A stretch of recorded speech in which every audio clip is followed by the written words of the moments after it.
On behalf of McAllen ISD and our Board of Trustees, welcome to McAllen Veterans Memorial Stadium. McAllen ISD is rooted in a long legacy of excellence. Our success is driven by our world-class staff and our outstanding student body. We hope that you enjoy the competition, and we wish all those participating the best of luck. Welcome to McAllen's Veterans Memorial Stadium. I'm Jake Berry, and this is the Sideline Pregame Show.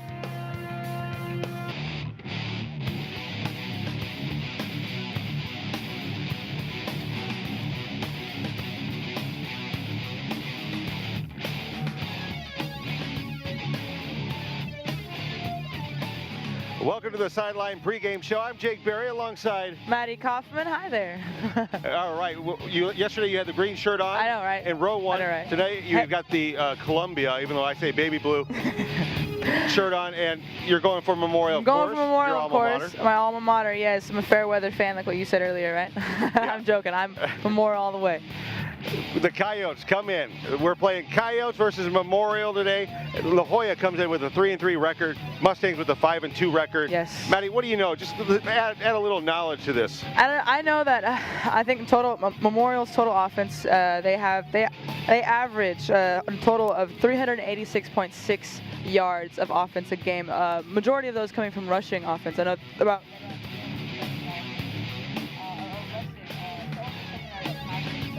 Obviously, apparently they are a fundamental rushing offense, so that's what we'll see tonight. Definitely. So what you're saying is that we'll get out of here pretty early because both teams will be running the clock, and yeah, we should get out of here pretty early.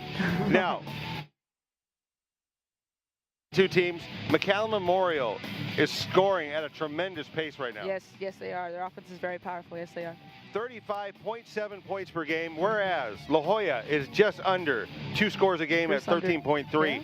So it's going to be a very interesting game because if La Joya can't score with McAllen Memorial and they can't stop McAllen Memorial's offense, this game could turn real ugly real quick. Yeah, yes it could. Yeah, especially with Campbell Spates. He has over, I think, right around 60% of their offense. He is the offense of McAllen Memorial, and if they can't stop him, they can't really stop McAllen Memorial. Yeah, and they've been able to pass the ball lately over the top to Sanchez for a couple scores, a couple big plays, and this team is very dangerous, especially with the running attack. Yeah, definitely. I actually went to school with his older brother Sanchez. Now he's at Rice. So, but no, that Sanchez family is a bunch of giants, and they definitely can. They can receive. Yes, they can. Well, let's take a break. When we come back from the break, we're going to have interviews with the head coach Bill Littleton and a surprise player. We'll announce him when we come back.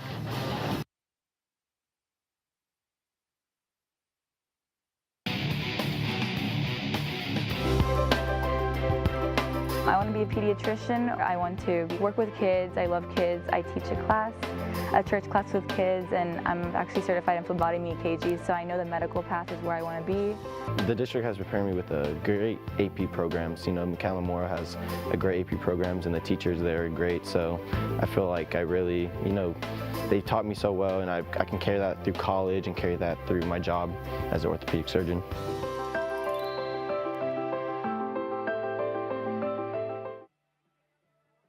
This is how it started, Spencer T. Well, Bryce Love obviously got tweaked and the ankle went down and headed to the tent, but shortly thereafter, Cameron Scarlett and company, Trevor Spates picked up the slack, and they were running with the plum inside, showing you vision and power too, working to the outside, some of that judicious running style that defined this leading rusher in the nation, Bryce Love.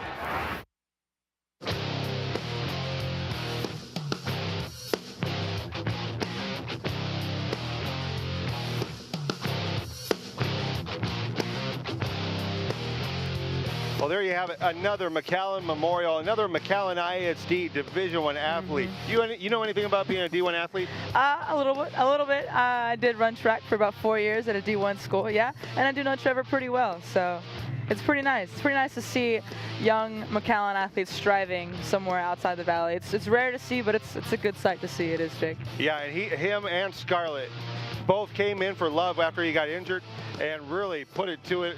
Got a bunch of big yards on the ground, they're helping Stanford. And I can only imagine how many more D1 athletes we have on the McAllen Memorial team. Definitely have, especially the little brother, Campbell. Yes, Campbell's out here. And then we also, let's talk about the defense real quick. There's a couple players you want to talk about. Yeah, definitely. Their leading tackler is Nathan Sanchez. He averages about 14.4 tackles per game. He definitely leads that defense on the tackling game. But the big person is Christian Lara, right? He averages about half a sack a game.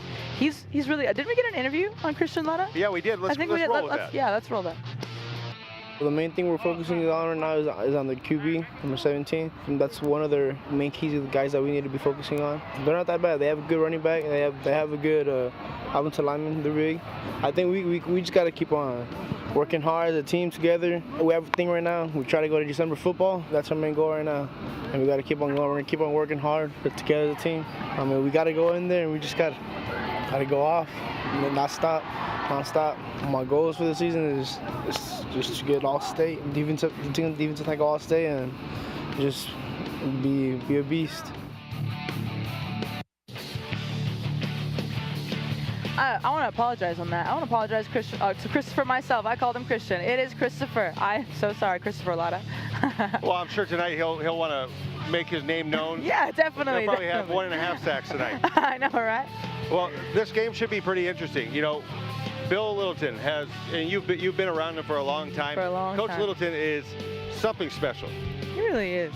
He's a good man. He's a good man. And he has over 101 wins here. I believe he's at 102, 103 right now. 102, 103. So he is adding to his wins at Memorial. We had a chance to sit down with him this week. Let's go to that interview with Coach Littleton. Come in with a record of 0-2 in Deering District, so they're hungry right now to get the first win, so that's always kind of dangerous. And it's also kind of a, after a big rivalry game like Mac High last week, you always got to make sure your kids are ready to play. But they come in with one of the best defenses. La Joya come in with one of the best defenses in the district, so they're a challenge to us to be able to move the football against. You keep waiting for the catch on fire. They got a good running back, good quarterback. They just hadn't been able to score a whole lot of points, but that could change at any time. So we got to be ready for them, be prepared for them. And every week is a new week, and you got to be ready for whoever you're playing. All right, there you have it. Coach Bill Littleton of McAllen Memorial. All right, looking at this game, Maddie, any predictions? Oh, we did say it was going to be an ugly one if La Joya doesn't stop Campbell on that offense. We were wrong last night, though. I was. I thought it was about to be a blowout against Rowan Mission, right? And it went into OT. I heard about that. That was completely not predicted. I'm going to say tonight, if La Joya cannot stop that powerful offense and averaging 13.3 points a game for La Joya, you know what? I'm going to have to go with probably about 42-7 Memorial. All right. I'm just going to throw it out there. 42-7, Maddie Kaufman says, I think they're going to score. I think they're going to get their 14 points, but I do think McAllen Memorial is going to put it somewhere over 42 today. Maybe. All right. Let's make a bet. Make a bet. All right, we'll make a bet on that one. All right, we'd like to thank BridgeNet Communications for helping us put on the Sideline Show, and we'll be right back after the game, with our post-game show. Thank you. We'll see you after the game.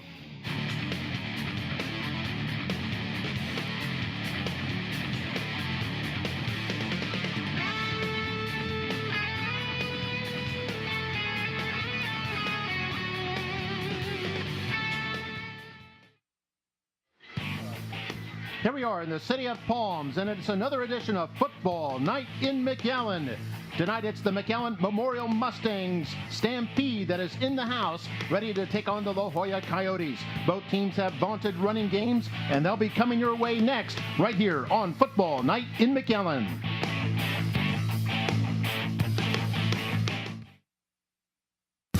It's the October Red Tag sale going on now at Gonzalez Furniture. Now save $600 on a beautiful 5-piece transitional style bedroom set, now only $12.95. And take advantage of 4 years, no interest. Plus free valley-wide delivery. Gonzalez Furniture, your discount furniture store.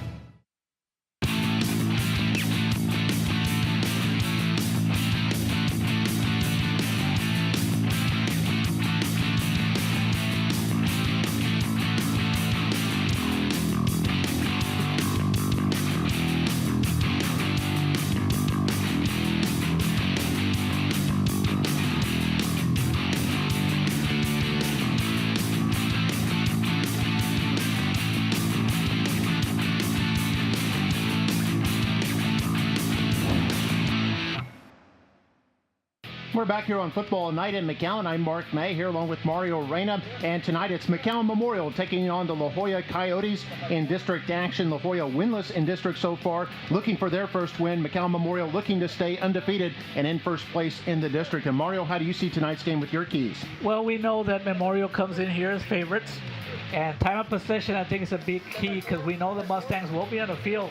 But this is where the La Joya Coyotes, they have to stay on the field as much as they can because they cannot afford to give that ball and all those opportunities to that offense. They're on a roll. The Mustangs are on a roll.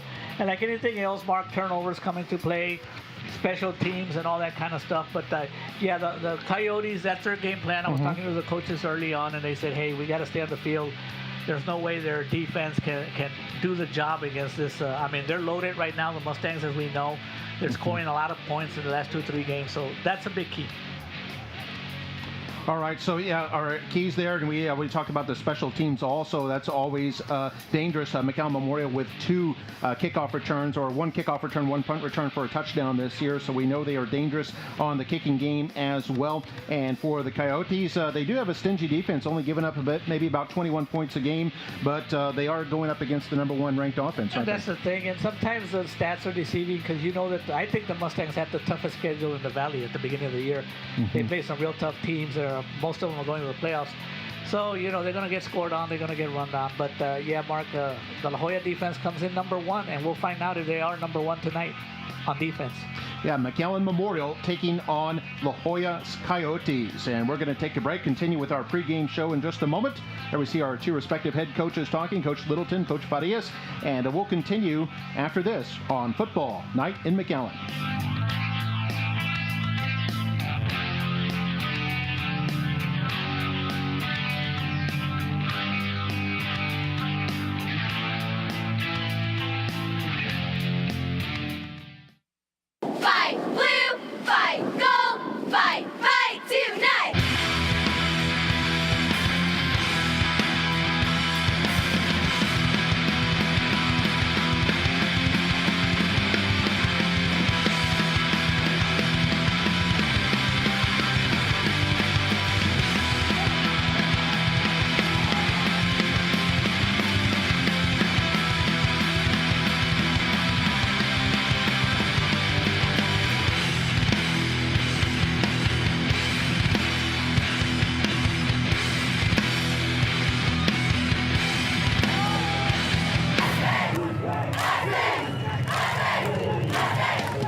Football Night in McAllen. It's a beautiful Friday night, October the 20th, here in McAllen, the McAllen Veterans Memorial Stadium. It's the La Joya Coyotes taking on the McAllen Memorial Mustangs.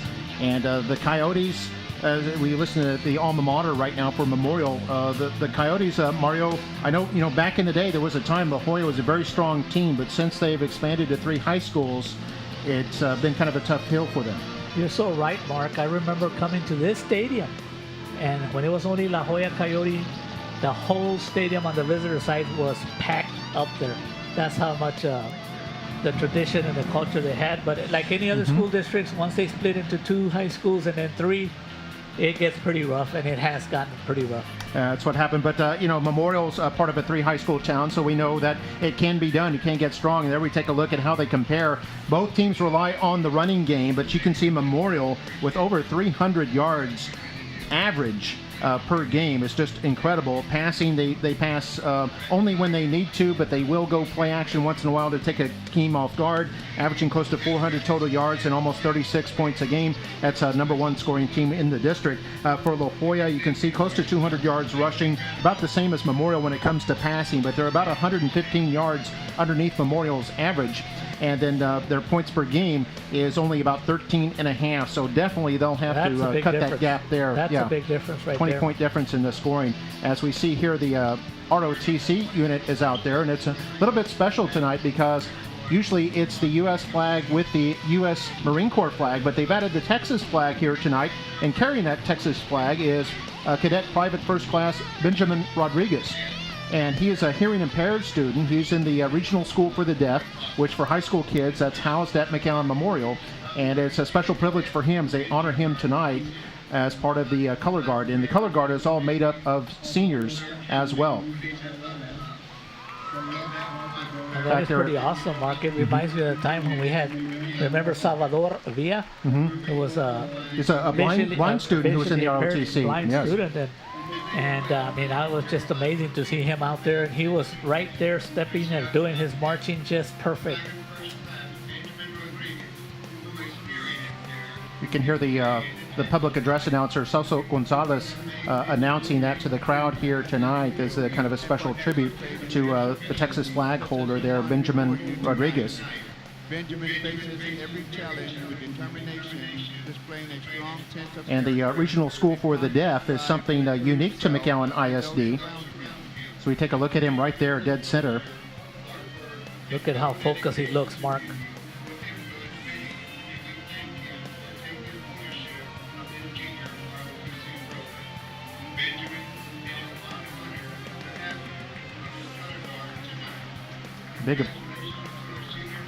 Big applause from the crowd here tonight, even from the La Joya kids over there. Absolutely. Good sportsmanship exhibited.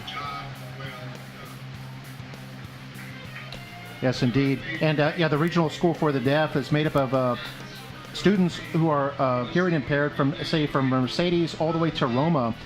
Whatever school district they would attend over there, they bust into McAllen and will attend McAllen schools. They have Escondon Elementary for the elementary kids who are deaf, and then Brown Middle School for the middle school kids, and then, of course, McAllen Memorial High School. We're going to pause now for the national anthem.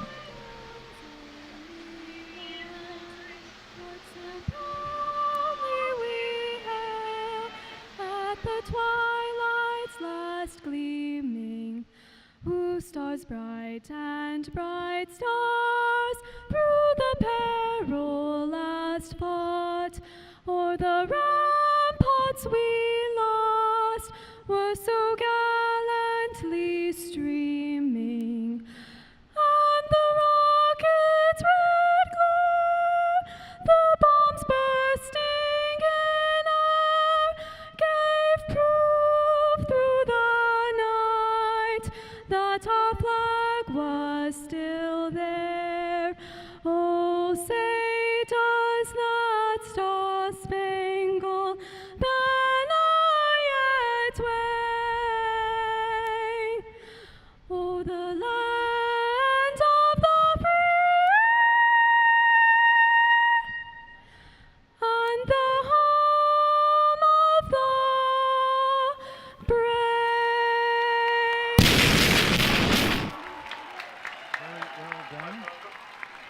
National anthem here, always sung by students here at McAllen football games, whether it's Memorial, Mickey Rowe, or McAllen High School. And of course, the ROTC is high school kids as well, and they got the band and the drill teams and the cheerleaders all out there. Lots of students, a lot of student groups. Also, KMAC, the audio visual technology class. Those kids come out here and record video of the games, and some of them even assist on our MITV crew.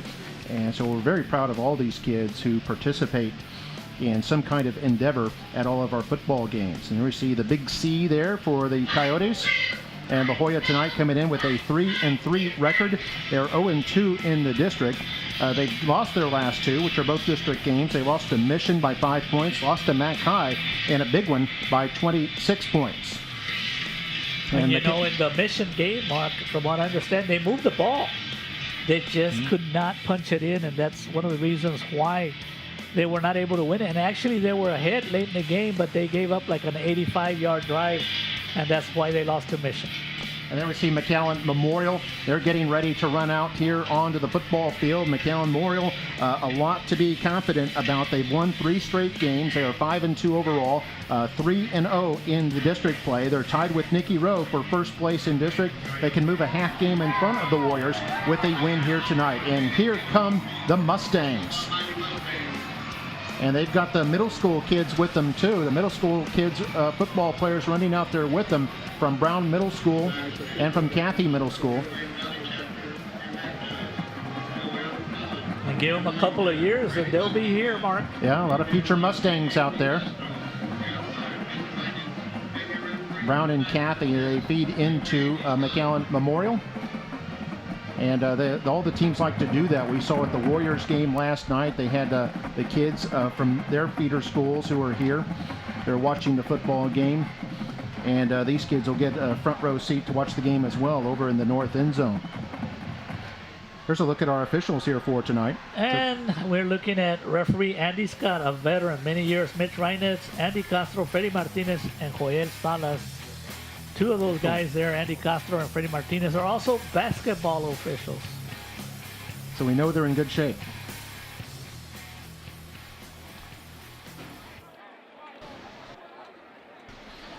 We'll have the starting lineups here in just a moment. Mustangs will be going on offense, start this first quarter, and it'll be La Joya who will be kicking off.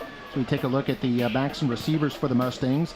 Sean Scugan, their quarterback. Campbell Spates at the running back. Now Spates just 107 yards from reaching 1,000 yards for the season.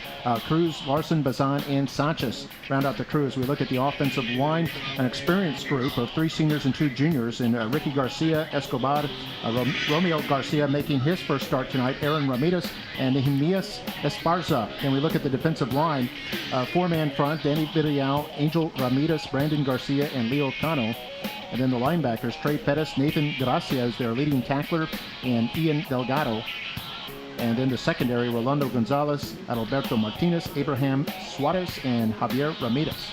So we're ready to start here, and it'll be the Coyotes kicking off. The Mustangs going from left to right. It's a bouncer picked up at the 10-yard line and run across to the 20. This looks like Spates across to the 30. Dodges a tackler. Now he's into the open field, crossing midfield. One man chasing at the 40, and now tackled at the 30-yard line, deep in Coyotes territory. And I don't see any flags anywhere. And Mark, I don't know if you noticed, but on the kickoff, Campbell Spates has not had many opportunities to return a kickoff, and they did kind of like a gadget play where the three players that were going to receive, they lined up together back to back, and then they just went out. I've never seen that. There it is. Oh, there we have it on replay. Great job by the camera guys, Mark. Yeah, our director, Raul Ramos, everybody on top of things, but So they did not know where Spates would be going, and they worked out pretty good. And ended up kicking it right to Spates, which most teams have kicked away from him. Also, Wachuku, a dangerous return man himself, and we saw it there. Spates nearly took it the distance. He had.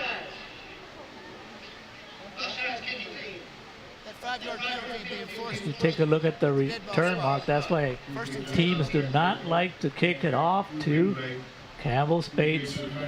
And for the Mustangs to start on their own 26, that really spells trouble for the La Joya Coyote defense. Yeah, 5-yard penalty that they tack on to the end of the run. So that just makes it worse. That moves it up to the 26-yard line, La Joya territory. First down for the Mustangs. They toss it to Emiliano Cruz, who rushes up to about the 23, a gain of about 3 on the play. And lately, Emiliano Cruz he has been getting some opportunities, Mark, coming into this game with 62 carries for 427 yards. Yeah, he's the third leading rusher on the team behind Scugan and Spates. In the first minute of play here in the first quarter.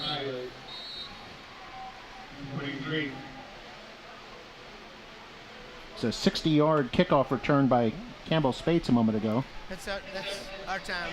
We need 12 foot off the field needs to be free of people for safety. Very important. How about that announcement from referee He's Andy saying they Scott? need to be 12 feet off the field. Is that what he was saying? That's right. And it was all about Clock safety. will start on the snap.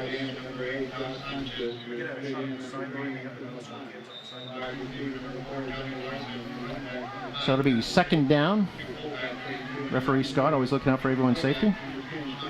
And here we are on second down and 7. They'll give it to Spates. Hit in the backfield, but sheds that tackler. But not the second one. A good defensive play there by Nathan Gracia. And that's one we mentioned. Was their leading tackler moving in from his middle linebacker spot to bring Spates for a loss.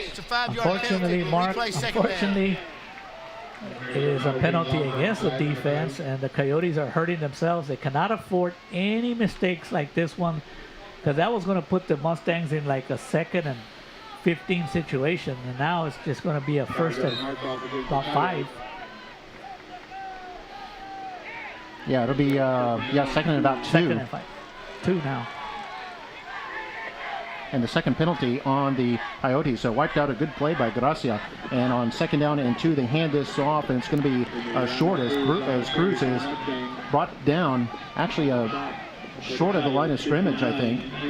Another good defensive play. I think that was Angel Ramirez. Doing a good job, Angel Ramirez coming in there quickly. That's what you got to do to stop this Memorial Mustang offense. Get to them before they get to the line of scrimmage. So a 3rd down and 4 now for the Mustangs at the La Joya 20-yard line.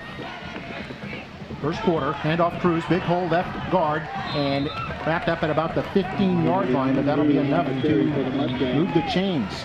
Picks up 5 on 3rd down and 4. And, give credit to offensive coordinator Tibo Gonzalez. You come in with your star running back, and everybody expects him. At least I did expect him to be running the ball, and they gave it to Emiliano Cruz for a first down. They're actually going to give him credit for 6 yards. So it'll be at the 14-yard line. First down for the Mustangs as they hand this off. Or actually, Scugan faked it, tried to keep it, and La Joya not fooled. So they tackle Scugan back at the 20. They're going to lose 6 yards on the play. Good job by Javier Ramirez, a junior defensive back.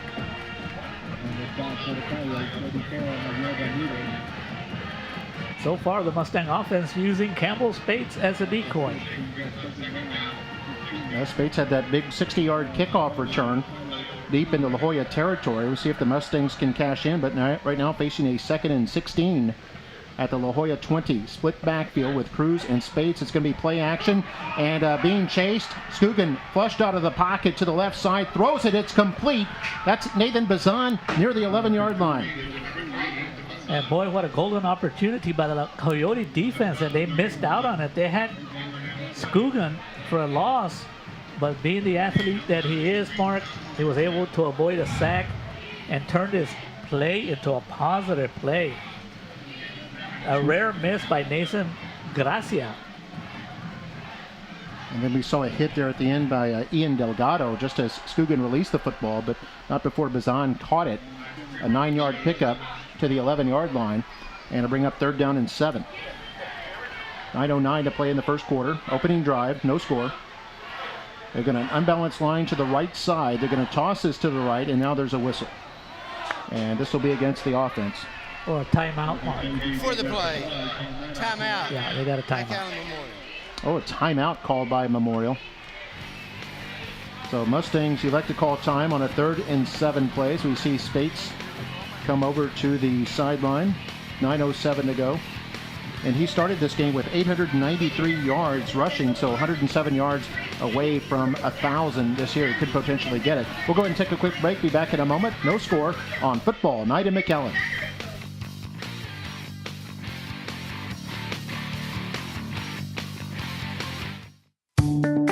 Your child is family. Embraced with academic rigor, life skills, and enrichment, our students earn college credit, associate's degrees, licenses and certifications, and advanced diplomas. McAllen ISD.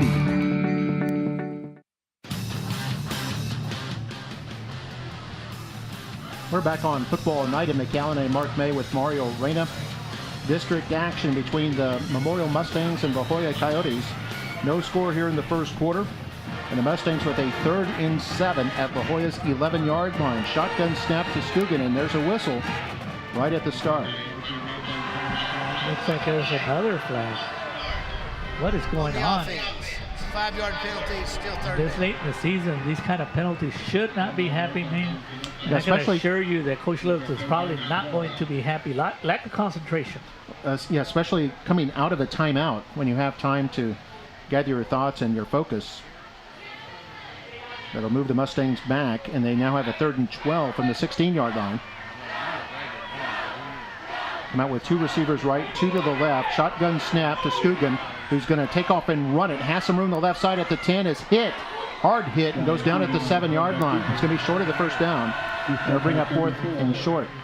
And the coaches for the Coyotes, as they're right next to us in the box, and you can hear them, they were not happy. They felt that a penalty was missed on a receiver for the Mustangs, moving As Scogan, being the athlete that he is, Mark, makes it now a 4th and, no, is it a 4th and how much, Mark? 4th and about 3. About 3. Yeah, Javier Ramirez with that big hit a moment ago. Some Mustangs appear to be going for it, but the officials and Mark, one thing I wanted to bring up to, I do believe that the Mustangs do not have a field goal this year. We need to look at our stats. No, sir. We got a sideline warning on La Jolla's sideline. There's a sideline warning, Mark, and I think because they wanted a penalty. But we don't have any reviews. And even in NFL football and college football, you cannot review a penalty like that, right? On There's no receiver going a little bit early. with that. The first one is just a warning. Just a warning. Yeah, you're talking about the field goals. Mustangs are 0 for 2. Yeah. Field goal attempts this year. Well, when you have the offense that you have, you don't really like to kick field goals. 4th down and 3 for the Mustangs. They're going to give this to Spates. Has some blocking at the right side. Hit as he crosses the 5 down to near the 4-yard line. This will be very close, but it looks like he might have just enough. Oh, they mark it short of the 4. This will be very close. I think from up here, Mark, that last effort right there. Officials timeout for a measurement. Right there, the lunge forward is going to get them the first down, Mark. Yeah, looking at the replay, it looked like Spates' knee actually touched at the 6-yard line. Now it's where the ball is when his knee touches, and he was leaning forward, but that's why the spot was not quite as far as I thought it might be initially. Let's see what this measurement tells us. And I think it's just short. Oh, wow. Oh, just by about 4 inches. Congratulations to the Coyote defense. They hung around. And that's a big stop for them. A big stop for them as Coach Littleton has so much confidence in his offense. And why not? Last couple of weeks, they scored a lot of points and a lot of yards on the ground. And even though they don't get the first down, it does pin the Coyote offense at the 4-yard line. Yeah, big play there. Big play by La Jolla's defense as they came in kind of stingy, giving up only 18.5 points a game. They come up with a big goal line stand there, stopping the Mustangs at the 4-yard line. The Coyotes on 1st and 10 will hand this off straight ahead. And that's Eddie Villarreal, their sophomore running back. He's their leading rusher. Came in tonight with just under 800 yards rushing, averaging 5 yards a carry. And takes that on the tackle. Takes that up to the 9-yard line. Power football, nothing fancy, just up the middle. Eddie Villarreal, like you said, Mark, leading rusher, almost close to 800 yards so far this year, and he's just a sophomore. Clock under 8 minutes to go now. The Mustangs had it for nearly 4 minutes. At a 60-yard kickoff return by Campbell Spates all the way to the Coyote 31. But the drive died at the 4-yard line. Shotgun snap now. They fake the handoff. It's the quarterback keeping it, Irving Garcia. And he's going to run all the way up to about the 19. Looks like he has enough for a first down. And a Mustang's helmet has come off. That's Isagani Luistro, the cornerback. And he'll have to come out for one play. And Mark, that was a great fake up the middle by Irvin Garcia. And give credit to Kelechi Nachuko coming up, Mark, coming into this game as the second leading tackler on the team with 100. Number 1 in solo tackles. Yeah, 100 tackles. Wow. And that's in 7 games. And that's from his safety position. There's a handoff up the middle on 1st and 10. This is Villarreal again, has some room all the way up to about the 29, and he's close to another first down. And this La Jolla team showing some pretty good chops here with their running game. They got 2 real good offensive linemen in 52, Alex Rodriguez, and 55, Damian Tanguma. Nothing fancy.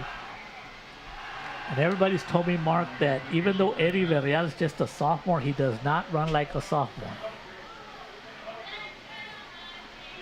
Couple Mustangs in there on the tackle, Nathan Sanchez and Jacob Bagstad. Timeout for measurement. Officials timeout while they measure. And let's get back to Kelechi Nachuko. One thing I can tell you that he leads the team in is on the hard hits. That guy can really hit, Mark, make you pay. Yeah, we saw some big hits in Memorial's last game that we brought to you, which was against Mission, or against Mackay also, the 55-21 win. I mean, think about it, Mark.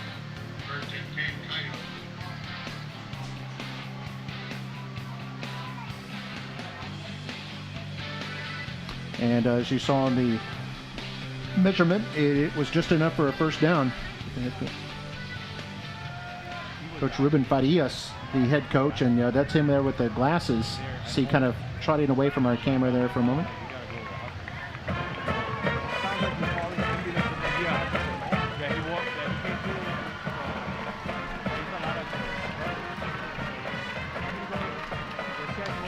By the way, a first down for La Joya. So they'll come out with 3 receivers to the right, 1 to the left. 1 man in the backfield is Villarreal, along with Garcia in the shotgun. They'll give it to Villarreal over right guard. And he is across the 30 up to about the 33-yard line. Looks like a gain of about 5 on the play. Mark Gutierrez in there, a bunch of other Coyote, Mustang defenders. Mark Gutierrez, a bunch of linebackers in there. I think David Duran in there as well. Jacob Backstad. I see the Mustang student body. A very spirited bunch. I see some tie-dye shirts in there, as they've been celebrating or commemorating Breast Cancer Awareness Month with a lot of pink. You can see the players are wearing pink socks. The cheerleaders have pink pom-poms as we see the handoff by Villarreal goes up to about the 36 at a gain of 3. And here's a look at our starters tonight for La Joya. Garcia in there at quarterback, Villarreal the running back. And they've got Luis Garza, Mariano Resendez, J.R. Rodriguez, and Charlie Alvarez. And then the offensive line in Jose Casas, Alex Rodriguez, Damian Tanguma, Jerry Casanova, and Sam Aguayo.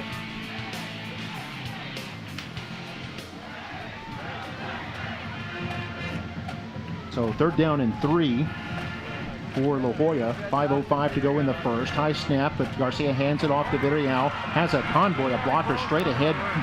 Breaks a tackle and is into Mustang territory all the way to the 46-yard line. Some good tough running there by the sophomore running back. Picks up 18 yards on 3rd down. And that's very impressive, Mark. Very impressive. Once again, right up the middle. Alex Rodriguez, Damian Tanguma, 18 yards right up the middle. Impressive, Mark. And more importantly, that's their 3rd or 4th first down so far, and it keeps the offense on the field. Michael Morales with the tackle. A good block by their center, Alex Rodriguez. He's just surging straight ahead.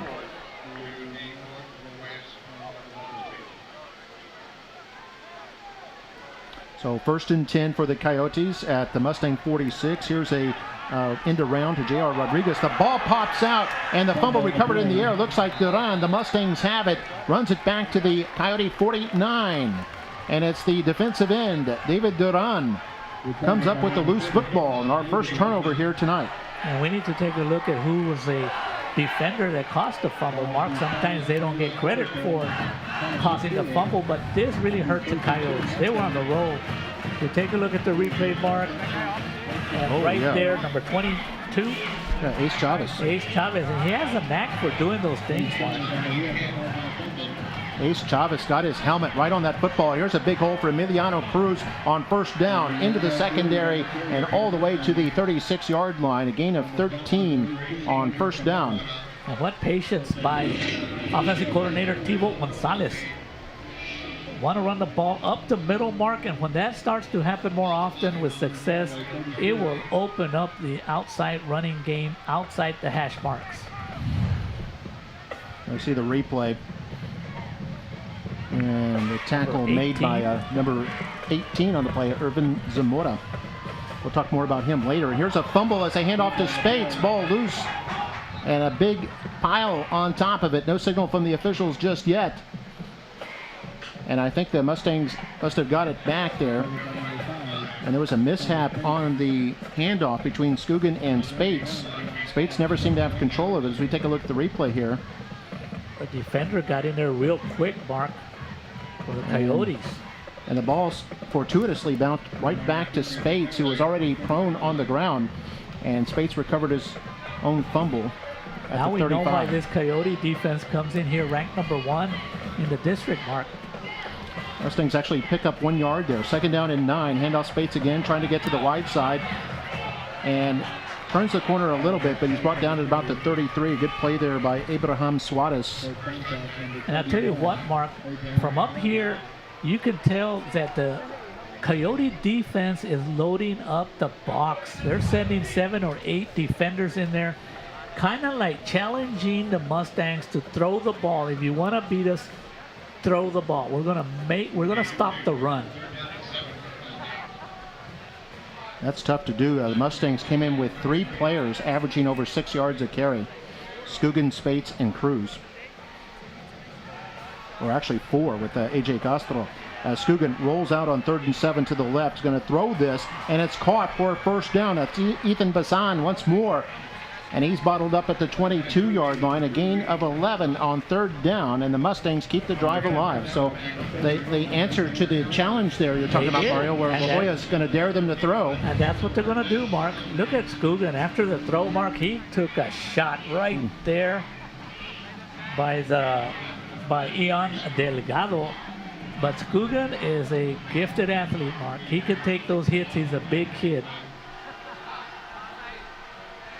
So Mustangs keep the drive alive, handed off to Cruz, who's hit in the backfield, and he'll go nowhere. He'll be stopped at the line of scrimmage. I think it's been a while since this Mustang offense has been kind of challenged the way the Coyote defense so far has done. Remember, they took over around their 40-yard line and they were not able to score, so that was a big stop. And we only have about a minute and a half to go here in the first quarter. Yeah, Mustangs have had their 2 possessions have both started in La Joya territory. They have no points at the moment. Of course, this is still their 2nd possession. And they do have a 2nd down and 9 at the 21-yard line. Going to toss this to Spates, goes right through the middle, is hit, and down at about the 15-yard line. A gain of about 6 on the play.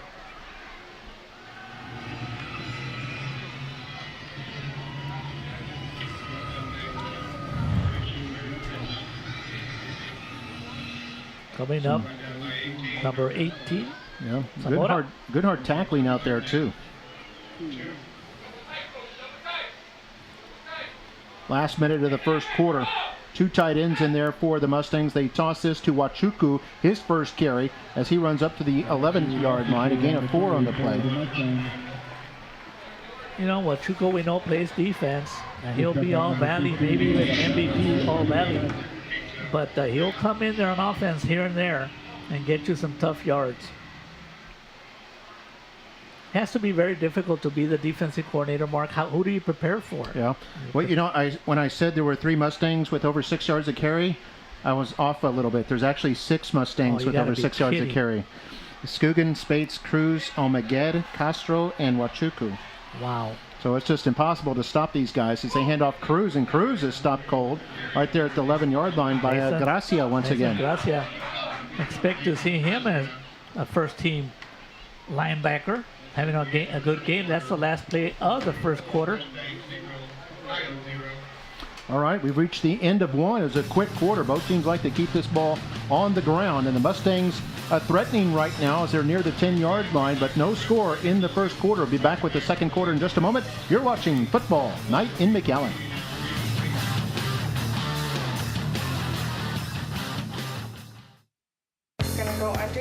One of the big advantages of having your child come to McAllen School District is they have a registered nurse at each and every campus. Our registered nurses are readily available for all our students, and our focus is on your child's success.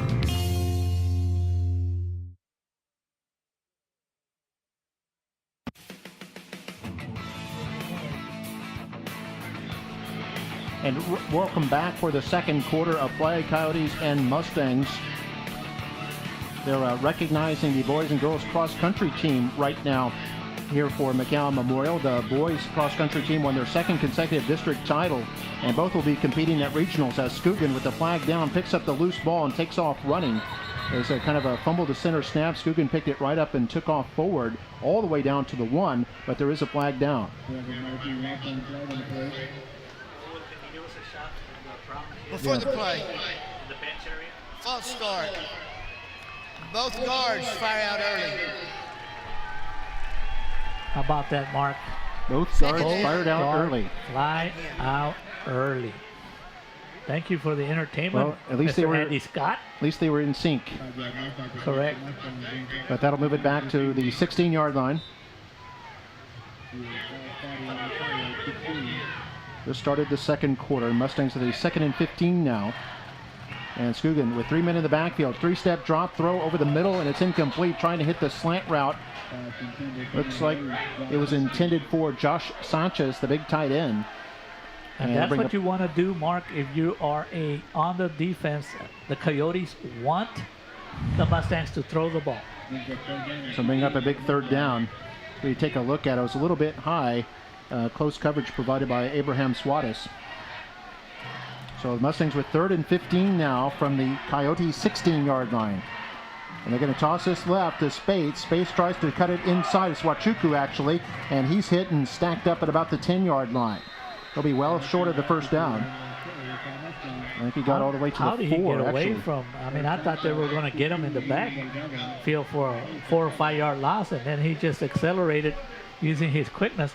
So, Mark, this is a big one here for Garcia, offensive lineman Garcia, who is also Ricky Garcia, who's also the kicker, and he's looking at a 26-yard field goal. La Joya. La Joya calls a timeout. Let me correct myself. Wachuku ran 7 yards to the 9-yard line, not the 4-yard line, and brings up 4th down and 8 still, and that's why the field goal unit's out there. But from here, it would be a 27-yard attempt. And well that's a within good Ricky Garcia's range. Good opportunity for Ricky Garcia. He's had 2 opportunities and he missed them. So you never know down the road, Mark, when we know the Mustangs are going to make the playoffs, where they're going to need a field goal in a crucial part of the game. So good opportunity for Ricky Garcia. Came into this game 31 out of 33 for extra points. Yeah, and they're going to spot this at about the 16-yard line, so that should be a 26-yard attempt. Ace Chavez is the holder. Garcia, a right-footed kicker. Good snap and hold. The kick is up and away, and high enough, long enough, and good. So Garcia's first field goal of the year from 26 yards out puts the Mustangs in front, 3-0, to 11:15 to play here in the second quarter. So Mustangs on the board after picking up a fumble caused by Ace Chavez, recovered by David Duran at the La Joya 49-yard line. And the Mustangs drive it in for a 26-yard field goal. Here's another look at it. And Garcia put that up inside the right upright. So it's 3-0 Mustangs. We'll take a break. You're watching Football Night in McAllen.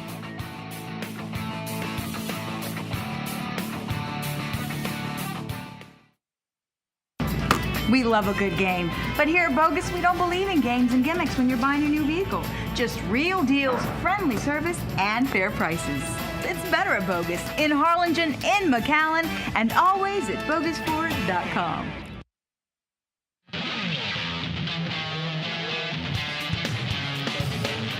Leaders and big crowd here tonight.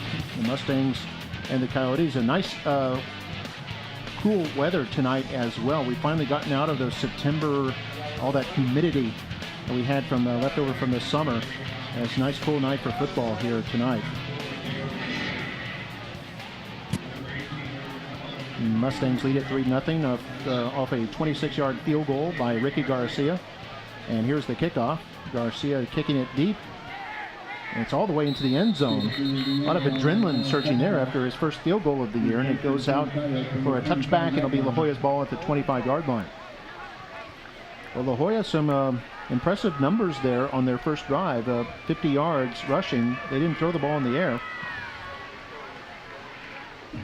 But they proved they can move this football. They sure have, and that's something that in my conversation with the La Joya coaching staff, they said they've been able to move the ball. They just haven't been able to score.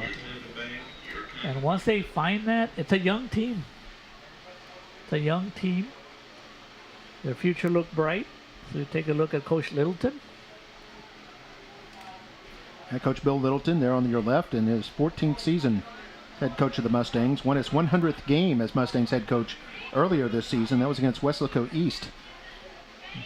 He's now up to 103 as we see Eddie Villarreal take this first down carry up across the 30 to about the 32 and a nice little pickup of 7 yards. Ace Chavez coming up to make the tackle. And Mark, we know that the linebackers and the Mustangs secondary, they're very active in a lot of tackles. And Chavez came in tonight with 42 tackles.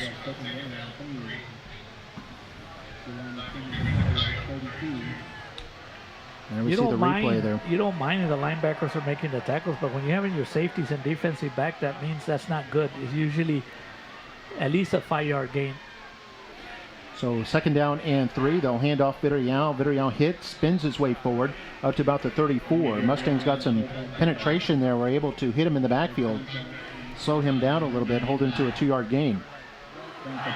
And I'll bring up 3rd down. Coming in from the middle linebacker position. First contact. Yeah, Paso came in with 67 tackles from his middle linebacker spot.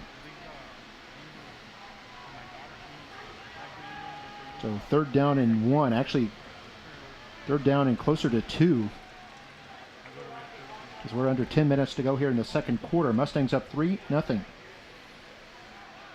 Been a tight game so far. 3 receivers to the left, 1 to the right, 1 man in the backfield. They'll fake it to him, and Garcia has the ball stripped from him. Picked up by the Mustangs at the 25. That's Axel Hernandez, and Hernandez rambles in for the touchdown. And things turned disastrous for La Joya there. The Mustangs got through on Garcia, stripped the ball from him, and Axel Hernandez with the scoop and score gives the Mustangs a 9-0 lead. And give Axel Hernandez credit, Mark. He saw the fumble and he could have just pounced on it and be satisfied with recovering the fumble. So he was in excellent position just to pick it up. And it was easy for him to run in for a touchdown. And you got to feel bad for those Coyotes. They're in this ball game, but they cannot afford to be giving away free 7 points to the Mustangs. Here's the extra point try. Ace Chavez is the holder. Garcia the kicker. Good snap and hold. Coyotes get a rush on, but the kick is away and good. And the Mustangs now lead it 10-0 with 9:38 to play in the game. Let's take another look at that touchdown, see if we can see who stripped the football. As we see a fake handoff, and then it was number 7, Nathan Sanchez, stripped the football, the linebacker, and then Axel Hernandez scoops it up, goes in from 25 yards out, puts the Mustangs up by a score of 10-0. We'll take a break, be back with the kickoff in a moment. You're watching Football Night at McAllen.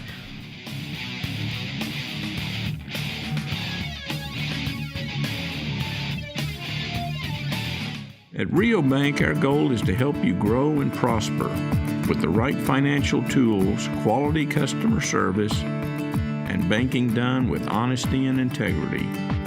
Rio Bank, your kind of bank, your kind of banker. And back here on Football Night at McAllen, the Mustangs lead it 10-0. And this goes back to one of your keys, doesn't it, Mario? Absolutely. I mean, turnovers. And not only when you have a turnover, it's just it's a momentum killer. But when you give up 7 points off of a turnover, that really, I mean, just demoralizes the team. And there's Garcia's kickoff.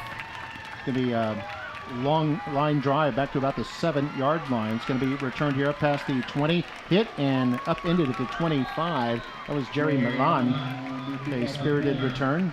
Good hit by the Mustangs to put the stop on him right at looks like the 26-yard line. And yeah, and La Joya came into this game knowing that they were going to have to get defensive stops and score on offense to be able to have a chance to stay with this high-octane offense of Memorial. So when you kind of give Memorial a touchdown with their offense not even being out on the field, it's got to hurt. I mean, you take away those turnovers, Mark, they have played Memorial like they've been even with them. They've had a couple of big stops and they've done some impressive things, but those, I mean, turnovers are always going to hurt. Yeah, 2 turnovers have led to all 10 Mustang points. So La Joya will start again here at their own 26-yard line. Going to hand this off straight ahead. That's Eddie Villarreal. And forces his way up to about the 29. A gain of 3 on the play. Number 90, Mark Gutierrez. And also Nathan Sanchez, who came in as the leading tackler with 101 tackles. Very active linebacker. That was a great job by Sanchez on that he sure fumble. did. He was able to knock the ball loose from the quarterback. He got in there real quickly on that play. Yeah, Mustangs did a good job of reading that play because it was a fake initially to Villarreal. Sanchez didn't buy it, went straight for the quarterback and caused the fumble. As they hand off here on second down, that's Villarreal again across the 30 for a gain of about 2. Going to bring up third down. And with a 3rd and 5 situation, we'll see if the Coyote offense, I mean, you do have Eddie Villarreal, but 3rd and 5 is not easy to get on the ground.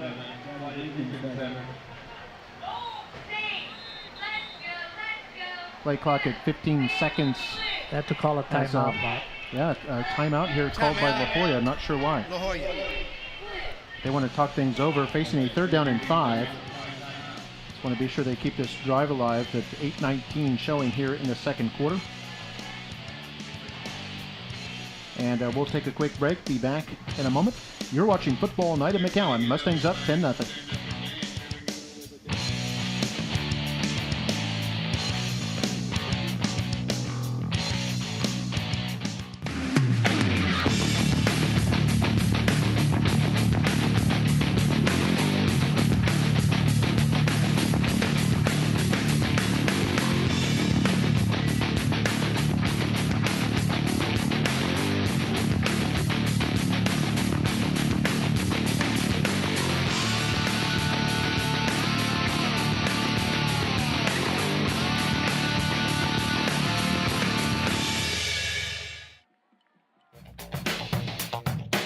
Football Night at McAllen. Mustangs up 10-0. 3rd down and 5 for the Coyotes.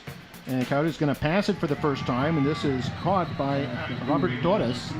Torres looks like he's close to a first down, might be just a bit short, he said. I think they're going to spot this at the 35, and he's going to be a yard short.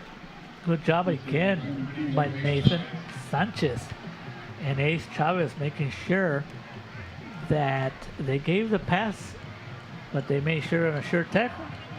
And the Coyotes are going to be short 1 yard. And back up at their own 35, not wanting to take a chance on not getting the first down, facing 4th and 1. They brought their punting unit out there. Clock is under 8 minutes to go here in the second quarter.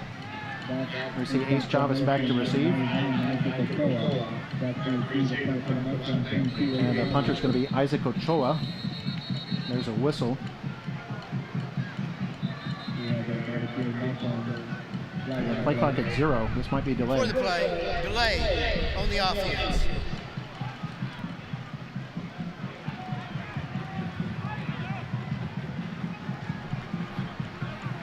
Waiting for a deeper explanation. Usually referee Scott gives us a whole chapter, a whole litany of things. The delay of game. Here's the punt by Ochoa. It's going to be a little bit short and takes a big Mustang bounce back into Mustang or across the 50-yard line into Coyote territory, and the Coyotes will kill it at the 42-yard line. So the Mustangs will once again set up with a good field position here. They'll be at the La Joya 42. Boy, that ball went backwards like 10 yards, Mark. Yeah, it went all the way to the Mustang, bounced at the Mustang 45. And then went all the way, and they spotted at the 40, looks like the 41-yard line. Another keys to the game was the special teams. And here's a run play. Looks like it gets back to the line of scrimmage. That's Spates who's trying to get outside and unable to do so. Spates held in check so far, 5 carries for 11 yards. But you know, Mark, 1 carry can go quickly for 40-something yards.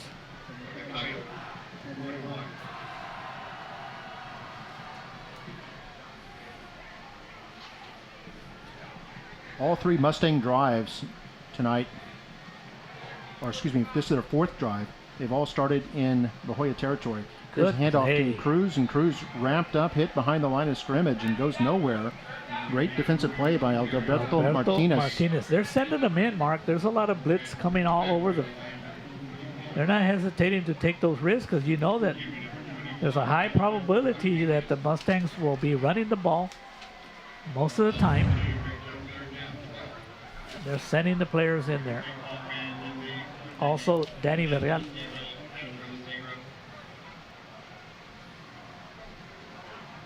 Yeah, this is the Mustangs' third possession. All three have started in La Joya territory. Under 6 minutes to play second quarter. Shotgun snap to Scugan. Rolling out left. Now being chased. Has nowhere to throw. Being chased way back to his own 40. Still looking downfield. Spins away from another would-be tackler. Is going to finally throw it now, and it's almost caught. It's actually incomplete. Intended for Bazan. I thought he was going to try to throw it away, but actually found Bazan, who was near the line of scrimmage. Scugan had run so far back that his long pass was just back to the line of scrimmage. It was incomplete and brings up 4th and 12. And Mark Scugan did as much as he could to buy some time, and he did it.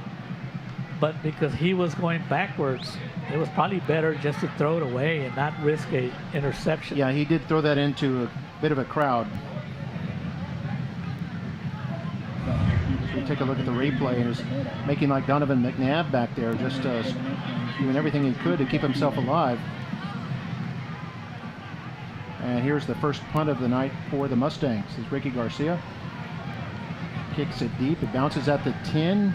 And it's going to go out of bounds inside the 5. A brilliant kick by Garcia. It'll be killed at the 4-yard line. Wow, anytime you can get a kick inside the 20, you can give it a check mark. Look at this guy. It's from Cathy Middle School. Oh, the Cathy Middle School Cobras. What I like about this, Mark, is they changed it to where now not only are they on the sidelines over there, they also now they alternate quarters where the players are actually now behind the players they look up to, the varsity players on the sideline. Yeah, we saw them on the sideline earlier. You can see the Brown kids from up here right now. In the north end zone. They're there right behind the players in the middle of the field.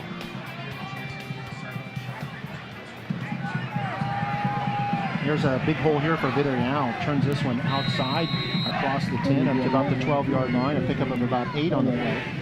And this is a big offensive possession for the Coyotes, Mark. They need to try to get a couple of first downs. If they go down 10-0, it's not too bad. There's a lot they can build on. They played very well except for those turnovers. Wachuku on that tackle. Saw him a moment ago. Clock now at 5 minutes to play in the second quarter. Coyotes have one timeout. 2 receivers to the left side.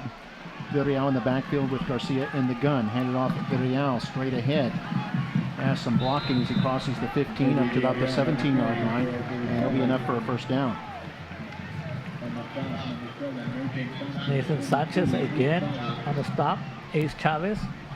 And there Who we are see those the kids, yeah, we see the Brown Middle School kids, the Dobies. Dobies in the house. They're there on the Mustang sideline. So these are kids who will be going to Memorial. Eventually, I believe that's the 8th grade team. So next year they'll be freshmen and future Mustangs there. Probably in about 3 years, they'll be most of them will be on the varsity.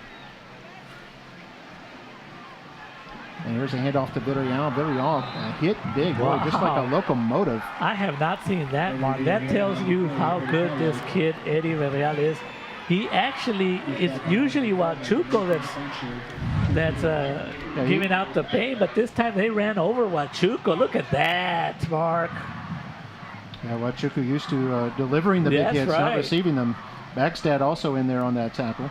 That's going to be a highlight film. Yeah, Wachuco, real Villarreal. tough. I mean, popped right back up. So did Villarreal. I have a feeling that's not the last time those two will be colliding here tonight. The 8-yard pickup for Villarreal. They're going to give it to him again, going over left tackle, and surges across the 30 to about the 32-yard line. A gain of 7. Very, very, very important first downs here. Right before the end of the half mark. They might come into play later in the third or fourth quarter because trying to keep the score down at 10-0 is not bad at this time for the Mustangs. I mean, for the Coyotes. See Backstad and Wachuco again there on the tackle. I think also jumping in there 99 was also Frank Opazo. Yeah, Opazo. Yeah, 3:15 to go in the quarter. Coyotes still have one timeout. As this handoff goes nowhere, back to the line of scrimmage. That tells you how good, they keep running right up the middle. That tells you how good Alex Rodriguez, number 52, is the center. He's just a sophomore, doing a great job. Damian Tanhuma, Jose Chavez. Actually going to give him credit for 1 yard up to the 33. Clock becoming a bit of a factor now, 2:45 to go. Coyotes back at their own 33-yard line. Can't afford to pick up 3-4 yards at a time without running out of space here in the first half. Here's a Villarreal up the middle, up to about the 39-yard line. They bring up third down and short. You know, Mark, if you take away those 2 turnovers, of course they're part of the game. This would probably be a 0-0 score right now. Yeah, and the Coyotes are the team that's going to get the ball to start the second half. So if they can get points on this drive, they'll have a chance to get right back into this game at the start of the second half. Mustangs hoping to prevent that. Mustangs came in tonight giving up just 21 points a game. They have 19 sacks on the year. And here we see some movement. We'll see who that was on. Third down and 3 for La Joya. Offside. Defense. That should give the Coyotes another first down.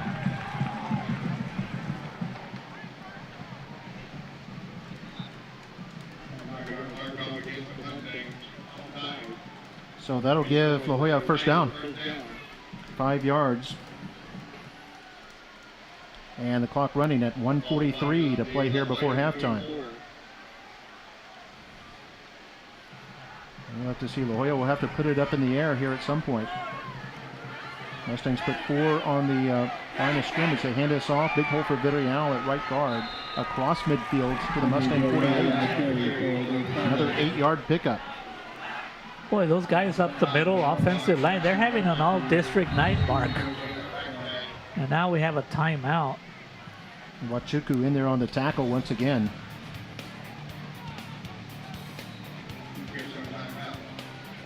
It's an official timeout. Yeah, we'll stop the clock at 1:17. La Joya facing a 2nd down and 2. And I think what's happening, Mark, is that the La Joya Coyote marching band, they're getting themselves ready for the halftime performance, and the gadgets that they're going to use, the props, might be in the way of the play clock. So we can take a shot over there by our director. And it's a good spot right there, as you can see the props that are going to be used for band. Oh yeah, they were moving them before, but it was obscuring that play clock there, and the officials noticed that. So in the interest of fairness, they asked if they could just wait a few moments. And I think I got to give credit to umpire Mitch Reinitz for being able to recognize that. Handoff, or fake handoff. It's Garcia, the quarterback, keeping it on the left side. And fooled me and the Mustang defense for a moment as he gets across the Mustang 40 out about the 39. Looks like a pickup of 9 and a first down. And that's something I was going to say, Mark. Anytime that you get fooled, that means it was a great fake. And of course, the last 6 or 7 carries was all by Villarreal. So this time, Irvin Garcia. And let's give credit to the La Joya Coyotes have a consultant on offense, Mark, a longtime coach that came by and visited with us, Tony Villarreal. Oh, yes. He knows his football. Longtime head coach. Has been successful everywhere he's been. And here's the gadget Brownsville, play. Hannah, PSJA North, Weslaco High School. Here's a pass attempt. This is incomplete. It's intended for Charlie Avedez. First time they've targeted him tonight. Stops the clock at 1:04.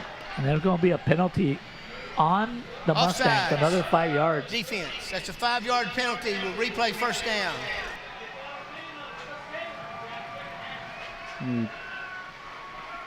The Mustangs. Coyote 5 yards. They'll move it to the Mustang 34. And this is what's happening to the Coyote offense all year, Mark. They're able to move the ball, but they don't get points. So first down and 5. Excellent opportunity to put the ball up in the air. Minute 4 to go. They'll put J.R. Rodriguez in motion. 3 receivers left. And Garcia looking left. He's going to throw it to Rodriguez, who gets out of bounds to stop the clock. The good thing, right? The good thing is not much yardage on this play. Only but at up least 1 he yard. went out of bounds, and maybe it's a play, the type of play that's going to set up another different kind of pass pattern. I think they were. It's like a chess game, Mark. I think they were hoping that the Mustangs would go with the 2 receivers going deep and leave a lot more open space there for Rodriguez, but Mustang defense was ready. They hand this off Villarreal, hit in the backfield, and then makes his way only to the 30, a 3-yard pickup. And since he did not get a first down, did might not have to get use a their first last time out down, here. the clock is running, Mark. Mustang fans into it. 3rd down and 1. Mustangs have their movement right at the snap. There was a little bit of confusion whether they were going to clock the ball down, because they did lose some seconds on that. And that's what happens when you don't. But, I mean, they had a timeout left, or did they take a timeout then? Because now you see the Coyote players huddling around their coaches. Yeah, the play clock is not moving. It's at 25 seconds. We'll take a look at the replay here. Oh, and it was clocked. I thought I heard a whistle, but I guess the whistle was for the clocking. So it's a 4th and 1. Yeah, that'll count as an incomplete pass.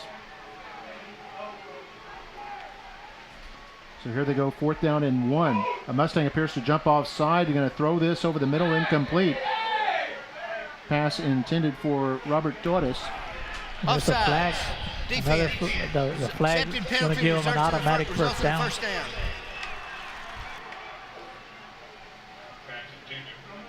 A Mustang penalty gives the Coyotes another first down. That's at least the 2nd time on this drive. A Mustang penalty has led to a Coyote first down. And with 35 seconds to go and a timeout, Mark, you still have a good chance. Give credit to the Coyote offense, Mark. This has been a very good drive for them right here, right before halftime. Yeah, they started with the football at their own 4-yard line with 5:24 left. They've had it almost 5 minutes here. As on 1st and 10, Garcia throws over the middle, and it's caught at the 5-yard line. That's Mariano Resendez with the catch. It'll stop the clock while they move the chains. 29.8 seconds left. And a 1st and goal now for the Coyotes. They'll clock that one.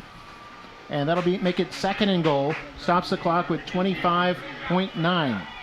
Mark, if they can get a touchdown out of this, there's a lot the coaches can talk about at halftime. Here's a replay on that nice throw to Resendez. Tackle in the play by Morales. Coyotes have completed 3 out of 5 for 25 yards. And that was a big one there. So this drive started at the 4-yard line after that great punt by Ricky Garcia, but they've now driven all the way to the Mustang 5. Have a 2nd and goal. They still have 1 timeout left with just under 26 seconds to go. They hand it off. Villarreal straight ahead, hit at the 3, and is in for the touchdown. And if you hear a big roar, it's the Coyote coaches celebrating in the next booth over as the Coyotes get the touchdown. A 96-yard drive with 21.5 seconds to go before halftime. The score now 10-6. And that should be a big-time confidence builder for the Coyote football team, Mark. What a big response, going down 10-0 on basically giving away a touchdown on that fumble recovery. But having to go 94 yards, Mark, that has been a great job by the offensive line. And going down 10-7, and like you said earlier, Mark, they're supposed to get the ball back. First possession. And you bet they're gonna have an excited football team in that dressing room at halftime, Mark. Indeed. We have an official's timeout right now. They are outplaying the Mustangs. They are. They have 124 yards rushing to the Mustangs 43. And the Mustangs came in averaging over 300 a game. That's 150 a half. And the Coyote defense has risen to the challenge tonight. What's kept the Mustangs in front is 2 turnovers, both of which led to Mustang points. 21.5 seconds left here. Memorial leading La Joya 10-6. And officials timeout while we get ready for the extra point. We'll take a break. We'll be back in a moment. You're watching Football Night in McAllen.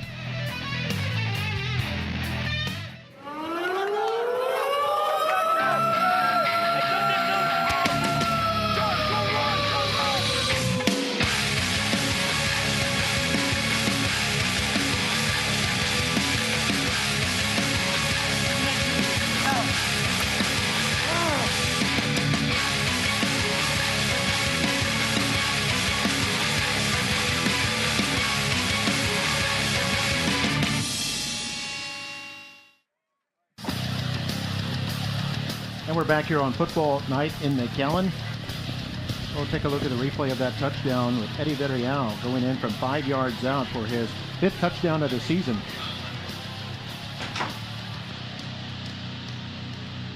And Villarreal in there crashes through. Kind of a wrecking ball mentality as he goes in for the touchdown, makes it 10-6.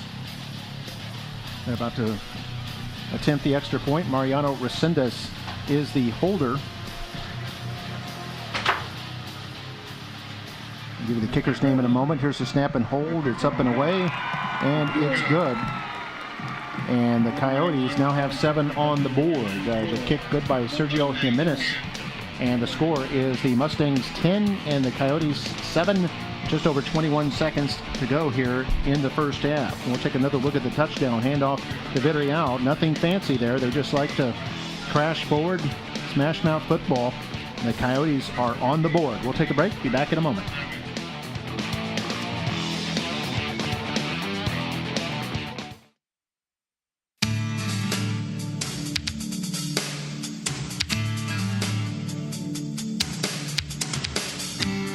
The opportunities available to our children have been so diverse.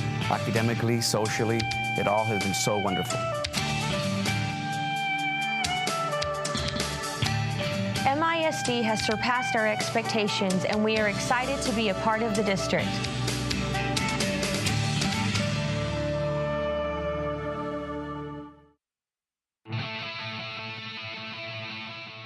Back here on Football Night in McAllen, you can see the Brown Middle School Dobies are here visiting tonight, getting a thrill of the Friday night lights here on the sideline with the Mustangs, and it's a tough defensive battle. I don't think anyone predicted this. No. Memorial leads at 10-7 here late in the second quarter, and a very impressive drive by La Joya. Mario started at their own 4-yard line, 14 plays, 96 yards, took 5 minutes, 3 seconds off the clock, and they cut the lead down to 3. I think they're surprising everyone so far, Mark. And once again, we've got that triple stack there of the Mustang receivers who are back there to receive this kickoff, all standing around the 5-yard line. And this will be Jimenez to kick it. And he's going to kick it straight down the middle, a little bit to the right, and be picked up there. Looks like Bazan crosses the 10. It's Chase Chavez, actually. And Chavez forced out of bounds at the 16-yard line. So good coverage by the special teams of La Joya. And I think the Mustangs might just take a knee here with 14 seconds left on the clock. Mustangs do have 2 timeouts. Coyotes have 1 timeout. There's some of the Brown Middle School Dobermans on the sideline. We've got the Cathy Middle School Cobras here as well. And the Mustangs, they might take a shot here. They've got 2 receivers left, 2 to the right. Shotgun snap to Scugan, who's going to take off and run it to the left side. A flag goes down as he crosses the 20 and is bounced out of bounds at about the 26-yard line by Javier Ramirez.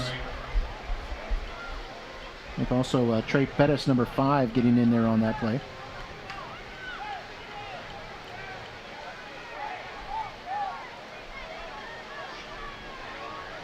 What you got there, Mr. Andy Scott?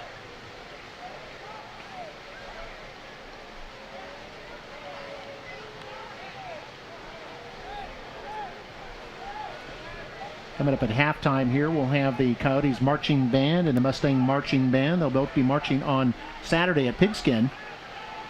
Pigskin Jubilee. They'll be here at McAllen Veterans Memorial Stadium on Saturday, the 21st, starting at 7 o'clock. And it goes till about 11 o'clock. Wish all of the bands the best of luck. Mustangs perform at about 9:15 on Saturday. Mac High at 7:45, Row at 8:30. All under the direction of our McAllen ISD Fine Arts Director, Mr. Jim Egger. So I wish the bands all the best coming up on Pigskin. Here the Mustangs decide to hand this off after it looked like a penalty against them. It's Spates with it, and Spates going to hit and goes down about the 18-yard line. A real good open field tackle right there, and it's good that he got him by Abraham Suarez. That's a half. And neither team elects to stop it. Oh.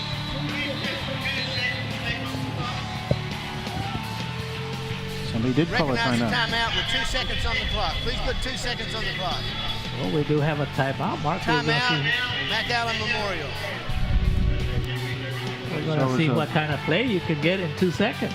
Yeah, it was an 11-yard pickup there by Spates. Gives him 22 yards for the first half. And they, as you heard, Memorial took their second timeout to stop it with 2 seconds left, and maybe an opportunity here to take a shot downfield. And of course, the half can't end on a defensive penalty, so if they get, say, a pass interference, it would extend the half by another down. Second timeout. They have 1 timeout left.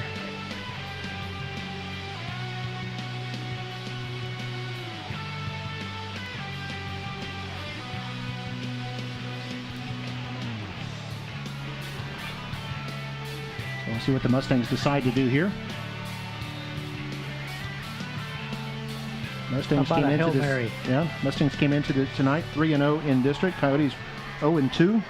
They both have played a tough game here tonight as Scugan under center wants to throw.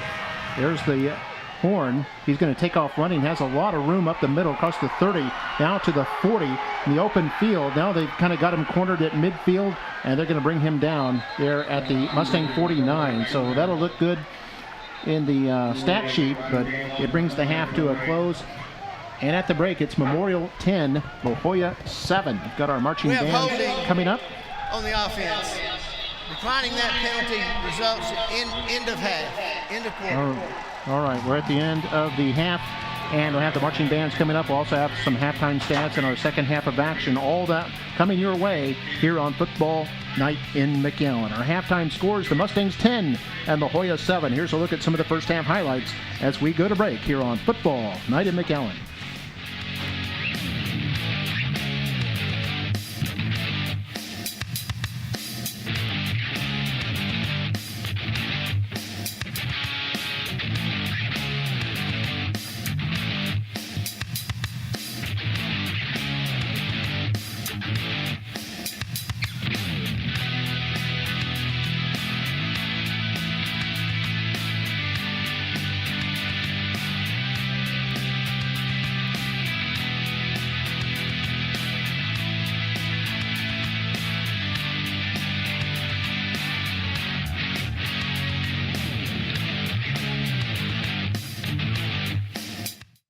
McAllen ISD is the heartbeat of the community. Students can earn up to 60 college credit hours and even an associate's degree while still in high school, saving families time and money. McAllen ISD, excellence since 1908.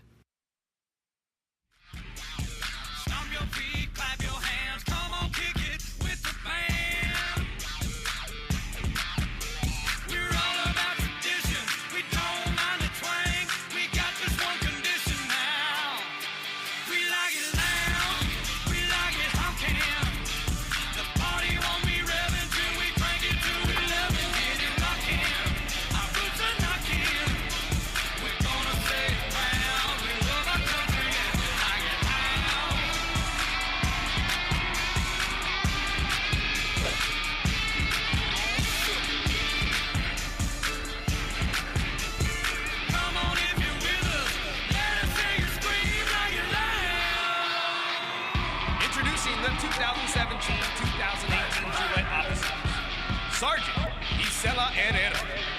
Lieutenant Natalie Leon. Co-captain Rebecca Ramirez. Captain Abigail Gomez. Major Iridian Reyes. Social officers are Aide Sanchez, Radel Rodriguez, and Alejandra Guerra. Ladies, take it away! The Juleps are under the direction of Miss Everest Guerra. This week's Julet of the Week is... Brianette Peña.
Good evening, ladies and gentlemen, and welcome to La Joya High School Showcase of Spirit and Pride with the La Joya High School Marching Band.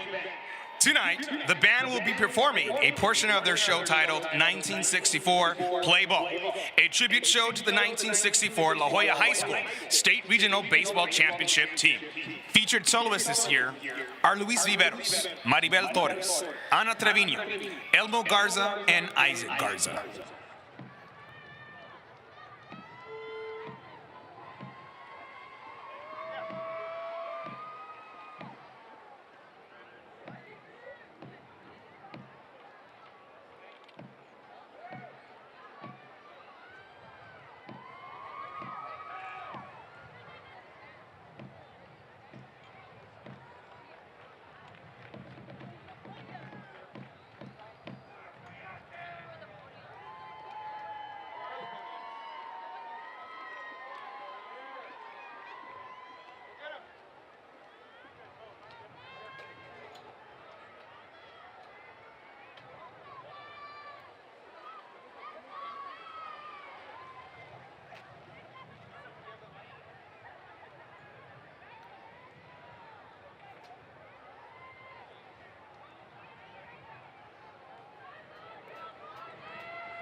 Thank you for tuning in to Valley Sports Radio. Today we're talking about baseball.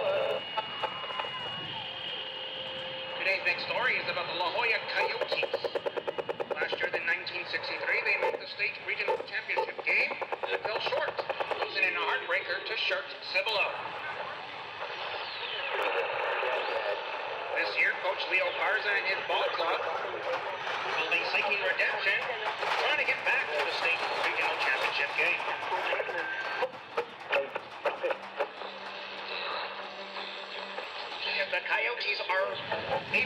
the championship game that will be one of the first to attend and participate in this championship game 3 out of 4 years. In 1961, Coach Garza's team won the championship, beating Del Rio San Felipe. Last year, 1963 again, they lost in a heartbreaker to Shirt Cibolo. And now, under the field direction of drum majors Desiree Ramos, Josiah Garza, and Cesar Salcedo, we proudly present the La Joya High School Marching Band. Ladies and gentlemen, this is the band that marches with pride.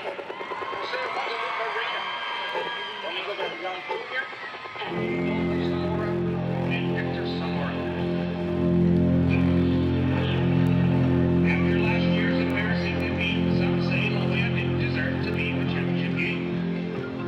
I think otherwise, but only time will tell.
is Mr. Marco Barón. Assistants are Javier Alamo, Marisa Hernandez, and Nicole Garcia.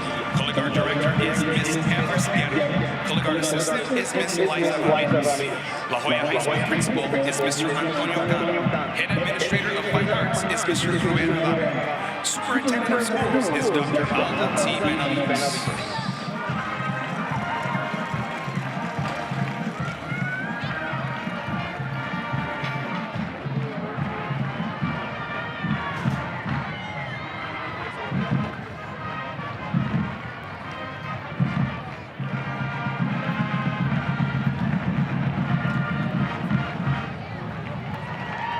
Ladies and gentlemen, entertaining you this evening are McAllen, Texas, Pride and Joy, the award-winning Memorial High School Prancers, with our special guest tonight, the Future Prancers.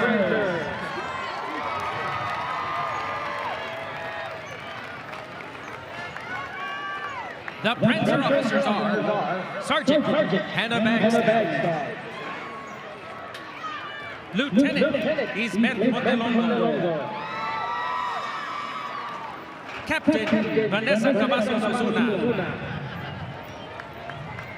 Major Victoria Miramontes, and the Prancer of the Week, Destiny Olivares. The Prancers are under the direction of Miss Olympia de Leon and Mr. Jimmy Hernandez. Tonight, the Prancers will be performing to the hit Hand Claps. Ladies, the field is yours.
Good evening, ladies and gentlemen. Welcome to our halftime festivities, featuring McAllen Memorial's finest student performers, the Prancers, the Color Guard, and the band that rocks the Rio Grande, the McAllen Memorial Mustang Marching Band.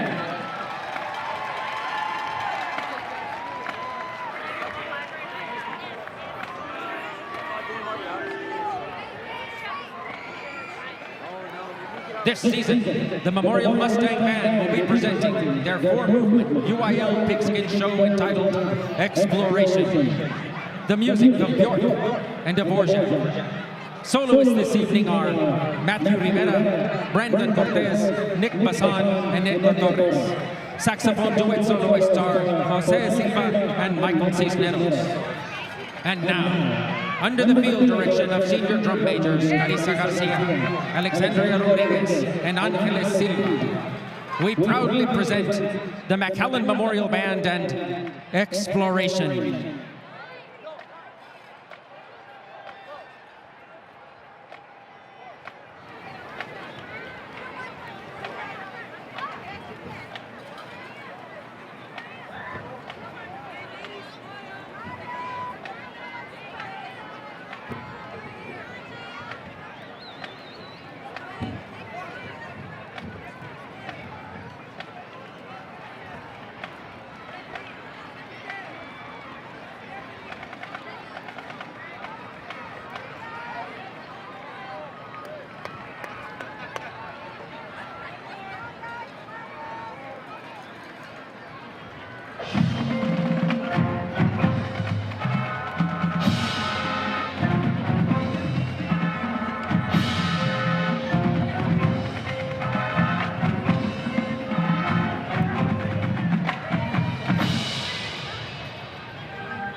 Mustang Band. This evening, the directors would like to congratulate the entire Mustang Band for their hard work this season. Everyone has done a great job in preparing for tomorrow night's Region 15 UIL Pigskin Marching Contest. Leave it all out on the field, band. The Mustang Band section of the week are the clarinets and the trumpets. The percussion section leaders are Christian Aguilar, Irene Huck, and Elijah Lopez. The color guard officers are Captain Enrique Holguin, Co-Captain Victoria Porras, and Lieutenant Kathleen Cavazos. The McAllen Memorial Band directors are Angel Martinez, Deborah Luna, Araceli Rodriguez, Mark Mertens, Amy Canizales, Guillermo Rivera, and Alonso Avila. The Memorial Band would like to wish the La Joya High School Band the best of luck tomorrow evening at the Region 15 UIL Pigskin Marching Contest. We hope you enjoy the second half of the game, and go Mustang! And here we are, ready for the second half of football night in McAllen. See the La Joya Coyotes coming out onto the field. And look there, we've got the little Mustangs running out onto the field. And a young man there, I think goes to, I want to say Roosevelt Elementary School. He does. Blind student. And we saw him a couple years ago, in the, it was the Let's Move McAllen Marathon Kickoff, wasn't it? That is correct. Ashton, I believe that's his name. And it's good to see him. We featured him in a video with the young man you mentioned earlier in the first half, Mario, Salvador Villa. That's right. And he was kind of a mentor for him. Salvador, the high school student, and young Ashton still in elementary school. As Coach Bill Littleton, I would have loved to have been in the locker room there. I don't think his team played up to par. Do you have any stats on the? There they are. Well, there they are. Asking you shall receive, and it's Memorial leading 10-7, and that's mainly because of the statistic way at the bottom. We'll start from the bottom. Turnovers, that's 2 big. On La Joya. Both of those led to Mustang scores, and they had their field goal and a touchdown. And La Joya had a 96-yard drive for their touchdown. Look at the total yards favoring La Joya now, 149 to 104. The rushing yards for Memorial, 84. That's well below their season average. If you take about 150 yards a game, 152 yards a game that they average in a half, this is 307 for a game, 84 well below that. And the La Joya defense playing real stingy football there in the first half. First downs favored La Joya also, 8-4. Neither team really tearing it up too much on the offensive end. And here's the kickoff. It'll be La Joya to receive at their own 6-yard line, going from right to left, run it out across the 20, and down at about the 22-yard line is the return man, Irving Zamora. And Marcus, always right at halftime, all these adjustments. Let's take a look at what happens here in the first 4 to 5 minutes to see what kind of game we're going to have. And Zamora, a terrific athlete for that La Joya team. Not only does he play on special teams, but he also plays on defense, where he came into tonight with the second leading tackler and with a couple of picks. Also will play offense, although we haven't seen him on offense yet, but he has about 6 or 7 receptions coming into tonight. So he's one of those versatile players that can play anywhere on the field. As La Joya will start off at their own 21, and we have a whistle. We start the third quarter. Before the play, false start on the left tackle. And Mark, these are the type of penalties that have been hurting the Coyotes, and they can move the ball, but little penalties like that are what happens, and it stalls out their drives. But boy, that 94-yard drive was a classic. Yeah, it was right before the end of the half. Took 5 of the last 5.5 minutes of the first half, and they cashed it in for a touchdown. And trail 10-7 now with the football here on a 1st and 15. Their own 16-yard line, going to hand it off, and this is Eddie Villarreal charging across the 20 up to about the 21-yard line. Has the penalty yardage back. It'll be 2nd down and 10. And because of the penalty, instead of it being 2nd and 5, it's 2nd and 10. But Eddie Villarreal, a sophomore, Mark, before he finishes his career in 2 years over there at La Joya Coyote land, he is going to be something. He's already doing pretty good for a sophomore. Yeah, 3 receivers to the right, 1 man in the backfield. They're tight end to the left side as they hand it off to, or fake it to him, and it's Garcia, the quarterback, going to keep it for big yardage, first down and more across the 40, all the way up to the 45, 46-yard line before he's pulled down from behind by Isagani Luistro. And Mark, he got you again. Irvin Garcia with that fine fake. Yeah, big 25-yard gain, Mark. And he just gives that fake to Villarreal. And then Garcia, you saw, was pretty smart there at the end when he knew Luistro was closing in, put both hands around the football to protect it. And Villarreal didn't get the carry on that, but boy, he served as a big-time decoy. So a 25-yard run up to the La Jolla 46. Now they'll give it to Villarreal. Runs into a wall of Mustangs and is forced back. Axel Hernandez, one of those in there.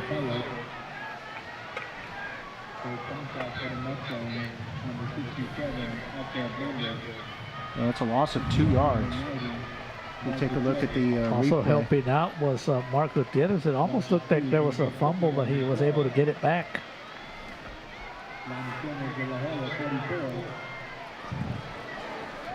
So second down and 12 now. And La Jolla will put a stack, 2 receivers on the left side as they hand this off straight up the gut, and it's Villarreal with more space there as he crosses into Mustang territory to the 47-yard line. He's got to be over 100 yards, Mark. Of course, he came in here with already close to 800 yards. That's a gain of 9 on the play. He did have 4 games with a 100-plus yard games. And he's probably close to a 5th one tonight. La Jolla as a team is 161 yards. Villarreal has the bulk of that. So Mustangs appear to jump offside. They're going to hurl this one downfield. Offsides, defense. Accepted penalty results in a first down.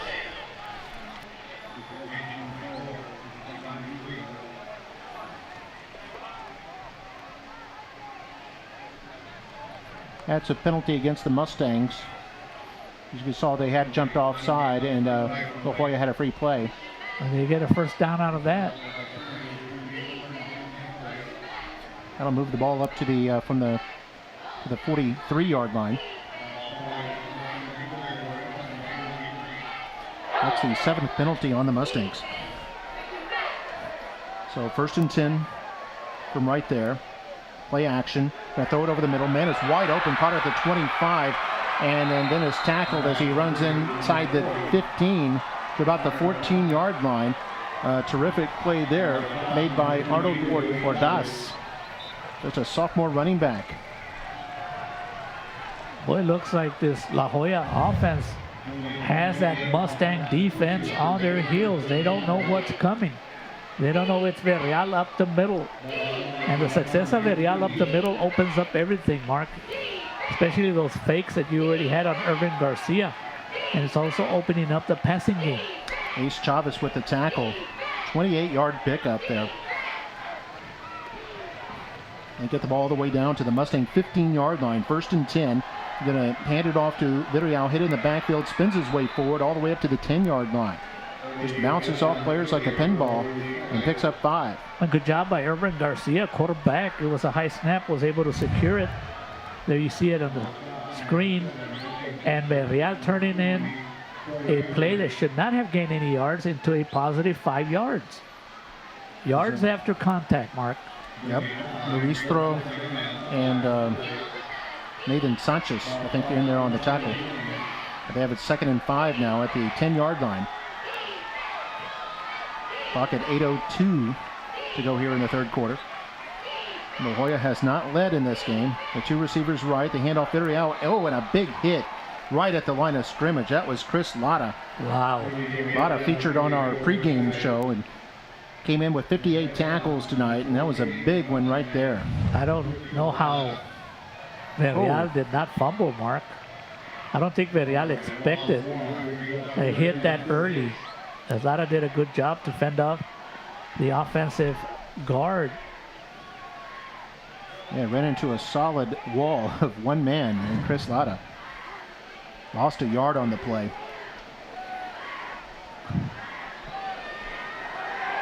So it's now 3rd down and 6.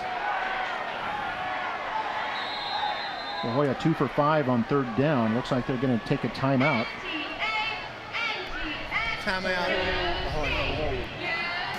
La Joya takes their first timeout with 7:12 to play here in the 3rd quarter.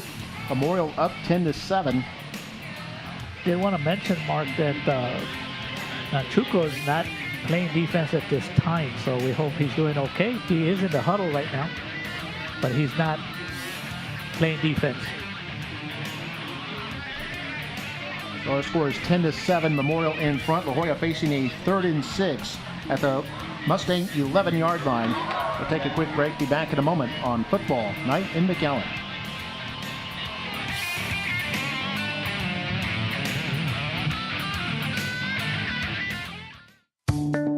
Your child is family. Embraced with academic rigor, life skills, and enrichment, our students earn college credit, associate's degrees, licenses and certifications, and advanced diplomas. McAllen ISD.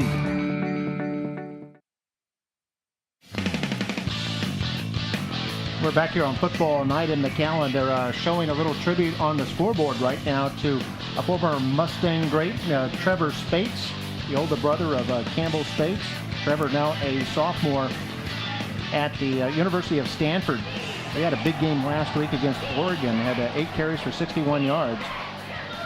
And that Pac-12 tilt, a 49-7 Stanford victory. So happy to see our Mustang graduates doing well. Here's on 3rd and 6, a toss right, and the Mustangs are going to have this one smoked out, and a big defensive play for the Mustangs. Nathan Sanchez comes up with the stop on Robert Torres. And it was pretty much a good defensive play by the entire defensive line and linebackers. They were not fooled. This is the first time they do this play, Mark, and they were not fooled at all. Excellent job by Nathan Sanchez. That makes it a 4th and 9. They're going to go ahead and go for a 31-yard field goal for the Coyotes to tie this game here early on with 6 minutes and 30 seconds to go. Spotted at the 21, so it'll be a 31-yard attempt for Jimenez. And there's the kick attempt, high enough and long enough that it's wide to the right and no good from 31 yards out. And that would have tied the game had La Joya been able to make that one, but they remain behind 10-7 with 6:20 to play here in the 3rd quarter. And Memorial will take over at the 20-yard line.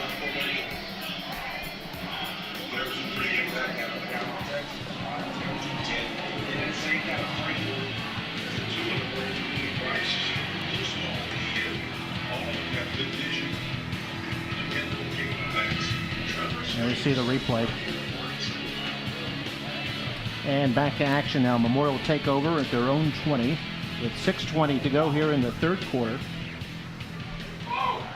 We run this forward. That looks like Skugan with the keeper getting maybe a yard. We know that in other quarterback keepers like that, Skugas was able to get more yardage. He actually came into this game averaging about 10 yards per carry, Mark. But it's been pretty tough for him and all the other running backs for the Mustangs tonight. 2nd down and 9 for the Mustangs. High backfield with 2 receivers to the left side. Going to toss this left. They fake the reverse as the Spates has open field. 1st down and more. Now at the 30 into the open field. Now at the 40. Picks up a block at the 50. Cuts inside and fights his way inside the 40-yard line of La Joya territory. A huge run there for the sophomore running back. This is just a few moments after the big tribute to his older brother Trevor up on the big screen. Maybe it worked as a little motivation that if my brother can do it at the D1 level, I can do it here. And this play didn't look like it was going to get anything, but if it was not for the running instincts of Campbell Spates. Spates up to the 40-yard run, up to 62 yards now. They mostly held him in check in the first half. Now they fake to Spates as Skugan runs to the left side, dodges a tackler, is able to turn the corner a little bit and pick up a little bit of yardage, maybe to about the 36. And a good job by Alberto Martinez, making sure that he was not fake and giving Skugans a big wide open field.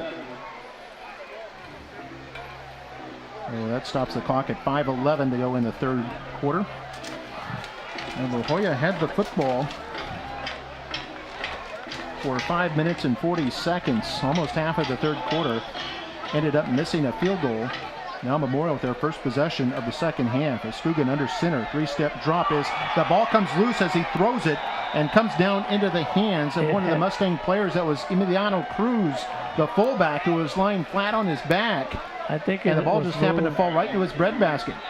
I think it was ruled that the referee was indicating that he thought the ball had landed on the ground, but it wasn't. It's actually, well, I don't know, the ball was there, Mark. Looking at it there, it looked like it may have gone to ground as Cruz was trying to control it. And it would actually, and they did rule it a completed pass, which works against the Mustangs because they lost yardage.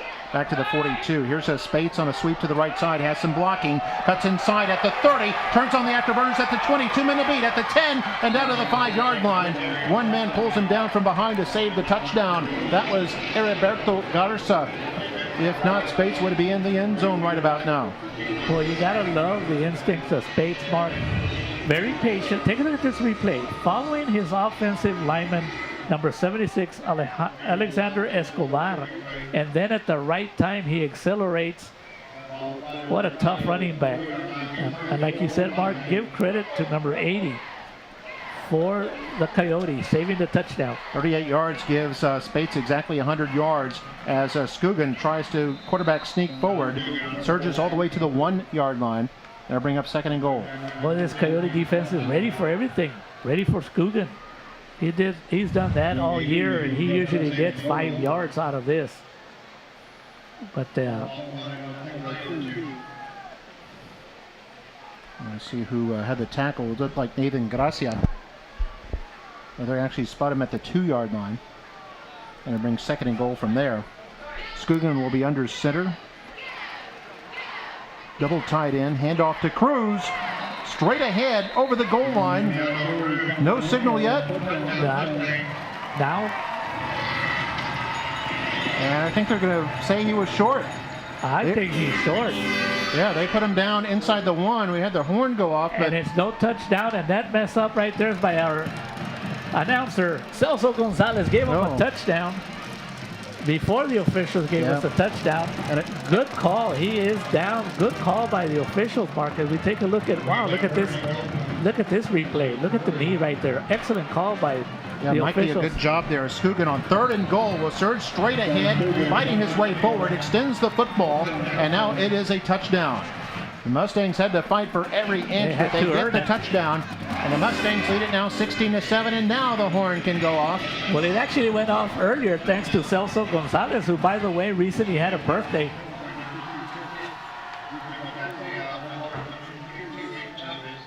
Well, I can't believe the Coyotes came into this game 0-2, Mark. They're not playing like an 0-2 football team. Not by any means. There's the hold by Chavez, kick by Garcia. It's up and good. And Memorial leads it now 17-7 with 2:59 to go here in the third quarter of play. Let's take another look at this touchdown. And it was Cruz who had it from the 2-yard line down inside the 1. And then Scugan with the quarterback sneak on 3rd down and goal. And he got a shove from behind by Cruz. Boy, that wasn't easy. Look at that, Mark. Yeah. You can see that camera's right on the goal line. Second effort. And he had to keep fighting, and you can see the ball and the man did indeed get across. And you can see the official in the foreground signaling touchdown. So they gained about 8 inches, and that's about all they needed. Mustangs lead it 17-7. We'll be back.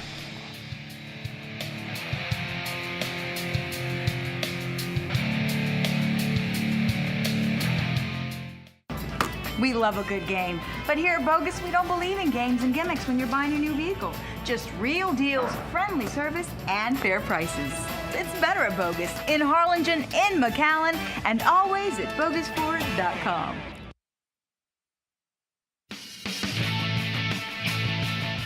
We're back here on football night in McAllen, and for the Mustangs, started at their own 20 after the missed field goal attempt by La Joya. They go 80 yards in 8 plays. 78 of those 80 yards picked up by Campbell Spates, the 40-yard run and a 38-yard run. And it was a 1-yard touchdown by Scott Scugan. And here from the goal line comes La Joya's return man across the 20 and to about the 21-yard line. And that was a nice return by Irvin Zamora. And I think on the tackle was Minton Murray, junior defensive back. And we're going to have to take a look to see if the Coyote offense can respond, Mark. All night long, they've done a good job. So this is a time for them to make a response statement. Yeah, the Mustangs with a good drive there, and Spates now up to 100 yards rushing in this game. So that would be for him his 6th 100-yard game this season in 8 games for the Mustangs.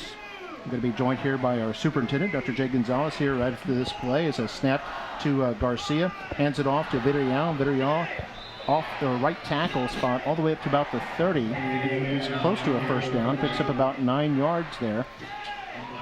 And La Joya coming right back here, trailing by 10 here in the third quarter. And we're joined now by our superintendent, Dr. Jay Gonzalez. And Dr. Gonzalez, your thoughts on this game so far? It's been a hard-fought game, hasn't it? It really has. The boys are playing hard. Both teams came out to play tonight, and it's nice to see a good competition. Mustangs seem like they're coming along here in the second half. We know our coaches always prepare them well, so we're looking forward to a strong finish. So the Coyotes now 2nd down and 2 from their own 30. Garcia taking his time, 2 seconds on the play clock when he snaps it, going to throw it down the left sideline. It incomplete, looks like it was intended for Mariano Resendez. And I think it was Luis Throw who was in there on the coverage. And tell us a little bit about some of the things that are coming up. I know we've got like Red Ribbon Week is coming up next week, and I know that's a big event at all the campuses, isn't it? Yes, sir. The campuses are doing a great job right now, and we know that Red Ribbon Week represents something very important, and it's keeping kids away from drugs. And so the campuses are emphasizing the importance of our youngsters staying away from drugs, and we know that our parents and our entire community are really committed to doing that. So we're proud of our campuses for the Red Ribbon campaign.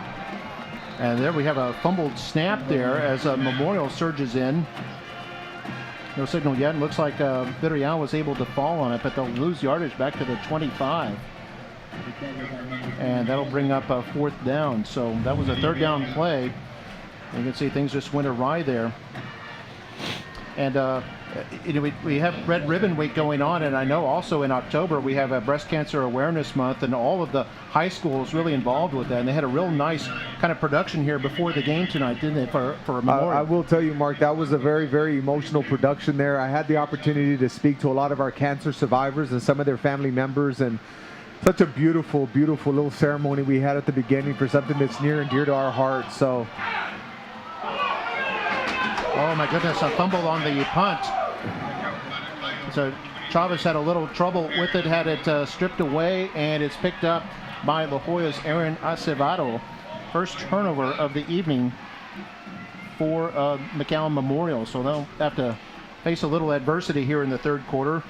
Still leading though 17-7, but it'll be La Joya's ball at the Memorial 36-yard line. So we take another look at that. See, it was originally a muff. Then he was able to get control and then had it stripped away. And La Joya able to take advantage of that miscue. And so La Joya will stay on with possession here. So you see the Julettes, the dance team for La Joya. And here's a handoff. This is Villarreal up the middle, breaks a tackle, and is up close to another 1st down yardage all the way to the 26-yard line. And a gain of, it looks like, going to be 10 on the play. And Dr. Gonzalez, what are some other things that you have going? I know recently you went to visit some campuses for the attendance awards. Yeah, we're really, that's one thing we're proud of, is the fact that we are doing a real good job up to this point in the game with student attendance. Parents are really helping out, making sure that their children come to school. Students are committed to getting to school, and our entire staff is really making it important. So that's something that's very, very near and dear to our heart, because we know in order for kids to learn and teachers to teach, students have to be in the seats. So we're making that a main priority. I think Nikki Rowe, didn't they win at the high school level? And I think Sanchez was one of the winners. I know you do it by grade level. Nikki Rowe won the freshman and the sophomore division, and McAllen won the junior and senior division. We had Sanchez Elementary that won the elementary division overall, and Fossum Middle School won the middle school division. So that's something we're very, very proud of. We're trying to create that healthy competition amongst campuses to make sure they're emphasizing the importance of attendance, and that's something that we're going to stick to. And you know, something else they have here tonight is we're coming up to the end of the third quarter, but I wanted to ask you about when we come back, the middle school kids that are here. We've got the 8th grade football players here from the Memorial Feeder Schools. So we'll continue in just a moment. We've reached the end of the third quarter. It's the Mustangs 17 and La Joya 7. We'll continue with the fourth in just a moment. This is Football Night in McAllen.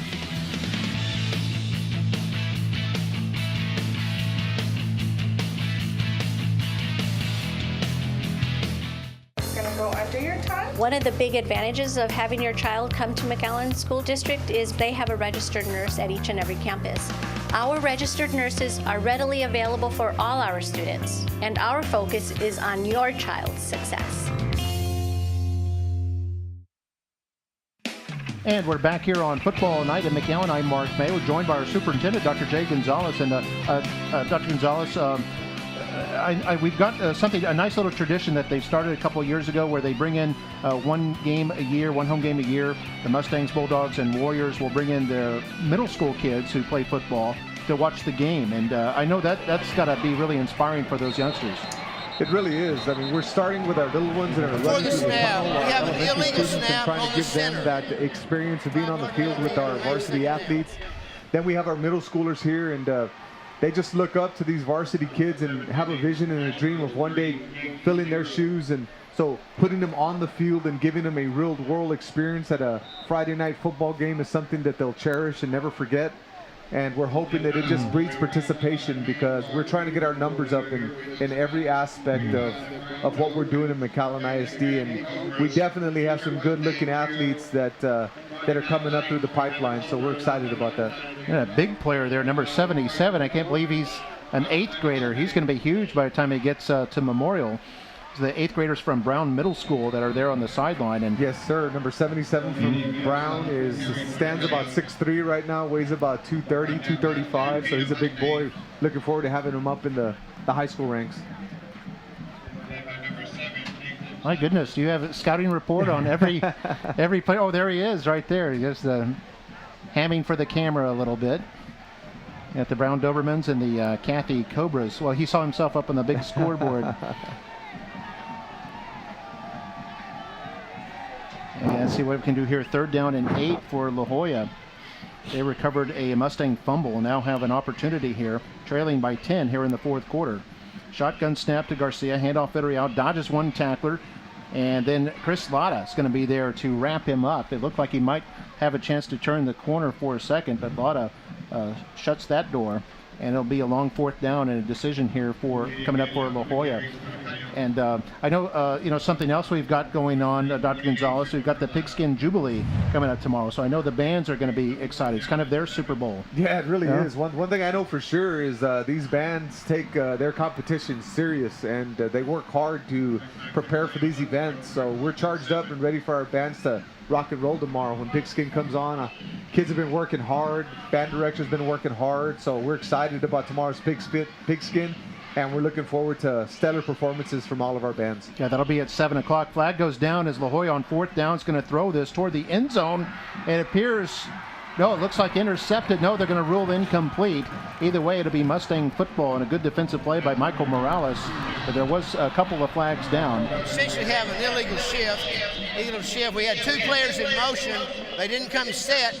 It's a 5-yard penalty. We'll replay 4th down. Oh, they're going to replay the down. So Mustangs, I guess, don't have the opportunity to decline it. And it'll give La Joya one more chance. So they move the ball back to the 29.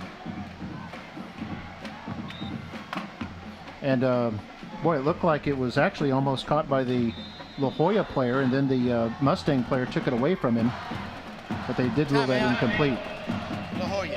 And La Joya will take their second time out. And Dr. Gonzalez, so as we move here through the fall, what are some of the some of the things you've got going, like academically, in terms of, I guess, in terms of some goals and some programs that you want to implement at the campuses? Well, one thing I do want to mention is the fact that we're working very, very close with the Chamber of Commerce and all of our business community, so we know that that's going to have a direct impact on instruction.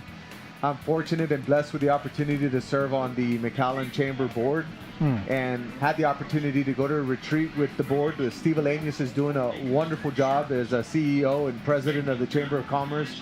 Has a very, very strong board committed to not only building business in our community, but really blending our efforts with the education system. So it was very, very exciting to be with the Chamber for a retreat, and it was very exciting to hear from different aspects of the business community and how committed they are to growing business in McAllen, but also partnering with McAllen ISD. So I do want to thank Steve Alanius for his leadership within the Chamber, and I want to thank all the board members on the McAllen Chamber for their commitment and for everything that they do for our city. And I mentioned being on the board, I mentioned that gives you a lot of insight into what the demands of industry are in terms of how we train our kids and get them ready for college and career. It really does, Mark. It gives a different perspective on what the challenges are from a business perspective and how our businesses market and how they look at the bottom line. And we see a lot of parallels between what we do as an ISD and what they do as entrepreneurs. And as I said many times before, we're in the dream business, and we're entrepreneurs of the human spirit. We're big business, so we're excited about all the things that are going on. And you can see there's some commotion down on the field. A fourth down play is complete at about the 17, 16 yard line, very close to a first down. So Joya went for it on 4th down and 12, and they'll have to measure this. And they're going to bring out the measuring sticks to check this out. And Dr. Gonzalez, can you talk a little bit about, you mentioned the Chamber of Commerce and their our role with them as we take a look at the replay here. And I know we've got some programs that lead directly into industry, like especially with our career technical education programs. Yes, we do, and we work very closely with the McAllen Economic Development Corporation and the City of McAllen. Our city manager, Roy Rodriguez, was there at the chamber meeting, so he's committed to supporting business and our district. But in working with Keith Patridge and the McAllen Economic Development Corporation, we are creating experiences and aligning experiences within our career technology education program and what's really going on with the McAllen Economic Development Corporation. So we're blessed to have great relationships with the city of McAllen. We have an outstanding mayor and Mayor Jim Darling, solid city commissioner. All of our commissioners are doing great. Our city manager just recently won City Manager of the Year at the state level, so we're very, very proud of Roy Rodriguez. Keith Patridge at the McAllen Economic Development Corporation, Steve Alanius with the Chamber. All of these individuals are playing a key role in ensuring that we're working in synergy. And that says a lot about our community, and it says a lot about the direction that we're going as a district, as a city, as an economic development corporation. So we're charged up and ready to make it happen in McAllen. All right, here the Mustangs take over on downs. You saw the La Joya came up just short as the Mustangs take over at the 15-yard line. We'll hand this off to Spates, who fights his way up across the 21-yard line for a gain of 5 on the play.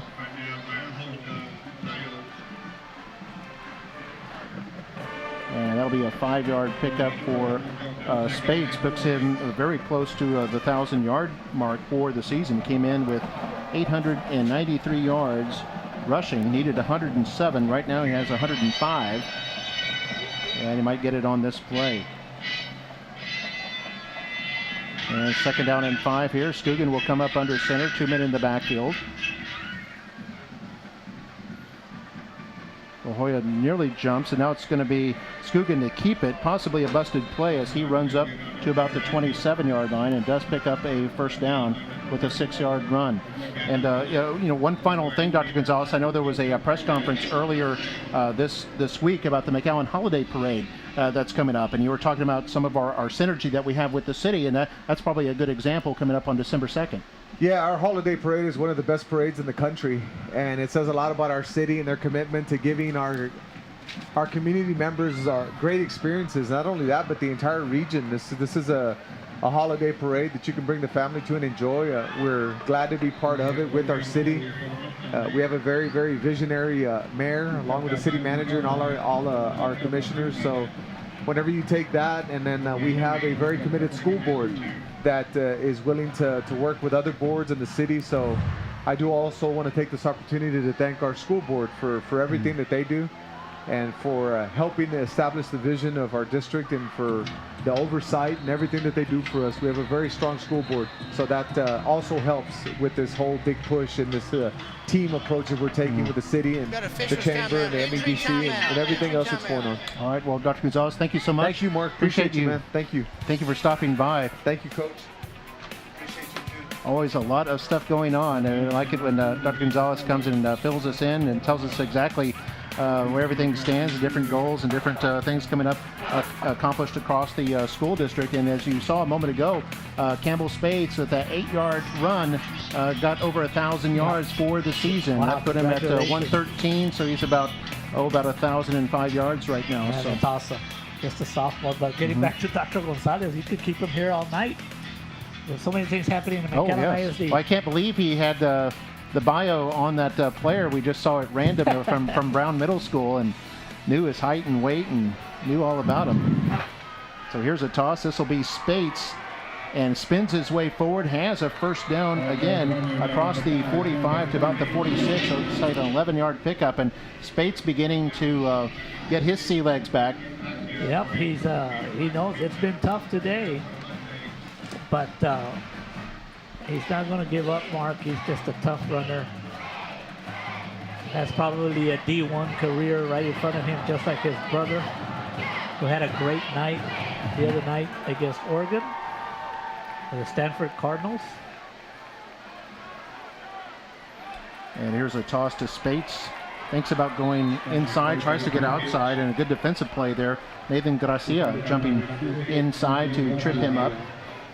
Expect Nathan Gracia to be playing in the Rio Grande Valley Football All-Star Game, East and West, that they have every year. Having a fine night. And Spates actually loses a couple yards, so this will be second down and 12 from the Mustang 44. Mustangs with time on their side, clock running at 7:09 to play. They have a 10-point lead. Scugan trying to get outside, and he's going to be pulled down for a loss. Played by Ramirez, the defensive back.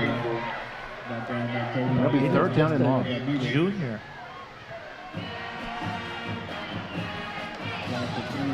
So that'll be a 4-yard loss, and it'll bring up third down and 15. He came down hard on the turf.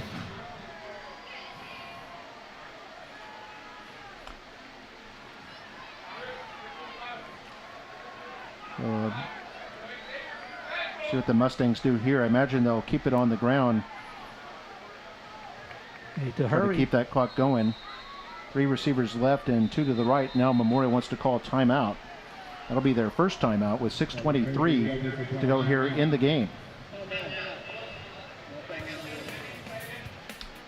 And Mustangs up 17-7. Taking a look at the stats right now, and the Mustangs running game has really come alive here in this second half. 110 yards here in the second half. They have 194 yards rushing for the game right now. 14 through the air, so that's 208 total yards for La Joya. 188 yards rushing, 64 through the air. So 252 yards for La Joya at this point. And Mustang touchdowns have come from a defensive touchdown by Axel Hernandez, a defensive end. That was a 25-yard fumble return back in the first half, and then their quarterback, Sean Scugan, from 1 yard out, went in for his 7th touchdown of the year. Then they had a 26-yard field goal to give them their 17 points. La Joya's single touchdown has come from their running back, Eddie Villarreal, on a 3-yard run back in the first half. La Joya has missed a field goal and then also came up short on a 4th and 12 attempt deep in Memorial territory in the last possession. Scugan wants to throw, and he's going to get sacked. Did not have much time to look downfield, and La Joya's defense comes up with a big stand here. It's a loss all the way back to the 32, loss of 8. And this is the first time in a long time that the Mustangs usually start taking control of the games as the games go on, Mark. But tonight, this La Joya defense has earned a reputation of why they come into tonight's game ranked #1 as a defensive unit in the district. Yeah, Irvin Zamora there with a couple of teammates to make that tackle. Angel Ramirez in there too, and the Mustangs be forced to punt for just the second time tonight. As we see back to receive is Irvin Zamora, and we have a whistle here. Clock is stopped at 5:33 to go here in the game. And we know that the coaches for the Mustangs, they knew, Mark, that they were going to take that 5-yard penalty, but decided not to take a timeout, maybe save that timeout later on in the game, if they need it. That'll be the 8th penalty against the Mustangs and move them back to their 27-yard line. And they'll Mark, try to punt from there. Those games are tough to coach when you're favorite and you think your favorite is hard to get the kids up, but tonight, look out for the rest of the year for the Coyotes. There's fielded at the 34-yard line, and a big return here by Zamora across the 50, stacked up there, and gets into Mustang territory actually to about the 47-yard line, but there is a flag down. So we'll have to see what that's about.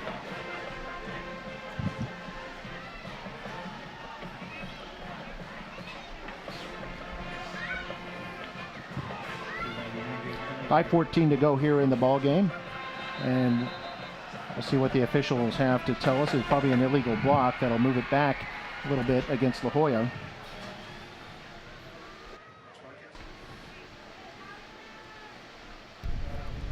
During the return, blocking the back on the receiving team. That's a 10-yard penalty. It'll be 1st and 10. That'll be the 7th penalty tonight against La Joya. We do have a officials timeout right now with 5:14 to go. And here's our next game. This will be a doozy right here, Mario. Next Friday night, October 27th. It's going to be the homecoming game for the Mackay Bulldogs.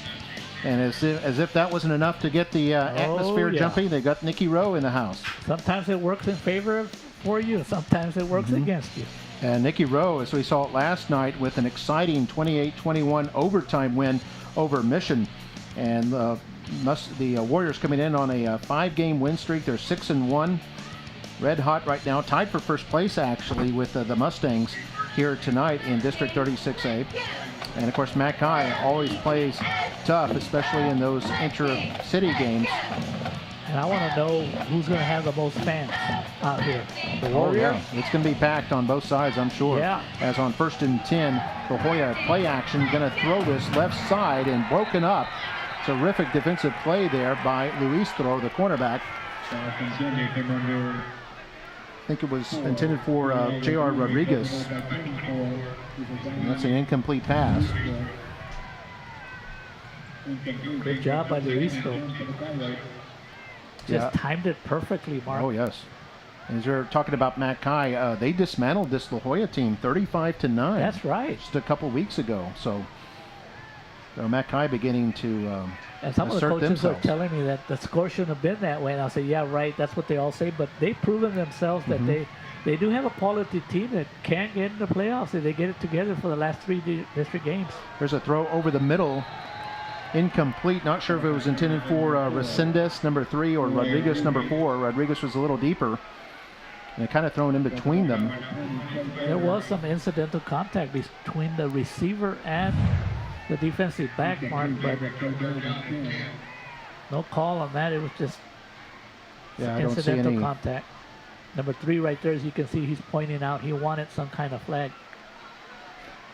Yeah, I don't think if he was interfered with, I don't think the ball could have been caught. It was well over his head. So it brings up 3rd down and 10 for the Coyotes. Might be 2-down territory with only 5 minutes left. They set up the screen on the left side to Villarreal.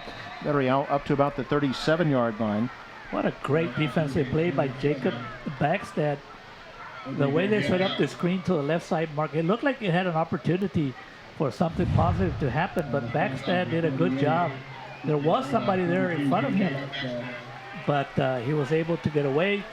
and ensure on the tackle. And with a 4th and 7, no choice. The Coyotes have to go for it, Mark. I was about to ask you, what do you do here? 4th down and 7, down 10 points, 4.5 minutes to go. La Joya elects to go for it. They are 1 for 2 on 4th down in this game. And shotgun snap to Garcia. Garcia's going to throw this, and it's incomplete. Intended on the left sideline, intended for Robert Torres, and knocked down by Luis Throw, and it's a turnover on downs. And a very good job right there, again, by the McAllen Memorial Mustangs. And you know, this Mustang defense tonight, they gave up some yards, Mark, but they didn't give up the points. And that's a mark of a good defense. So, congratulations to the Memorial Mustang. They gave a little bit, but they didn't bend at the end. And they've only allowed 7 points, and those were on that big 94-yard drive right there before the end of the half. Yeah, they had that one big drive that La Joya had. Other than that, they've been able to keep La Joya out of the end zone. On 1st and 10 at the La Joya 37, Mustangs take over. They toss this left. That's Cruz. He gets back to the line of scrimmage. And you know, Mark, the score's only 17-7. The expectations are so high at Memorial. Let's not forget they're winning this game, and they're being resilient, they're being challenged, but they're still up in the score. Yeah, well, look at the point totals for Memorial. Their last 3 games, 49, 63, and 55. But tonight, 17. So, yeah, La Joya's defense certainly has a lot that they can build upon here. With 3.5 minutes to go, Mustangs trying to run out the clock. Toss to Spates, picks up a block from Almaguer, who's in there at quarterback now. And Spates takes it up to about the 33-yard line, a gain of 4. They'll bring up 3rd down. Yes, and it's interesting, when I was talking to the consultant for La Joya football, Tony Vergal, he called it, Mark. He says his team is capable of moving the ball, but they can't score.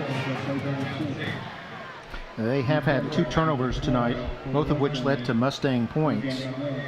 In fact, that's the difference right now, is 10 Mustang points off those 2 turnovers.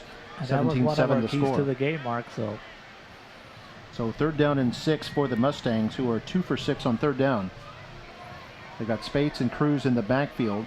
Going to toss it to Spates, right side, sheds a tackler, and is wrapped up at about the 30. He'll be about 3 yards short of the 1st down.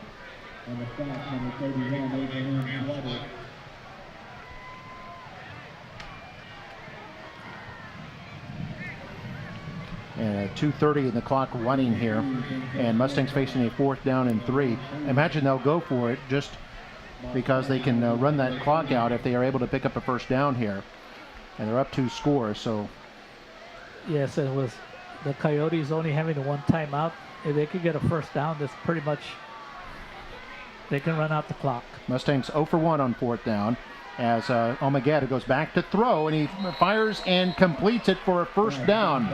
That's Sean Scugan, the other quarterback, lined up as a receiver, who makes that catch, and that should just about ice it for the Mustangs. A 10-yard pickup on 3rd down. And give credit to Angel Almaguer. He stepped back and put the ball right where he needs to. Especially when he's not playing, Mark, and he comes in there kind of cold. What a good job by Angel Almaguer. Team player all the way. Tackle on the play by Rolando Gonzalez. The Mustangs should be able to run it out now with the clock at 1:37. Almaguer is going to fire left side for the end zone. Scugan unable to come down with that, a little bit overthrown. And it'll bring up 2nd down. Coverage on the play by Gonzalez. And that stops the clock at 1:32.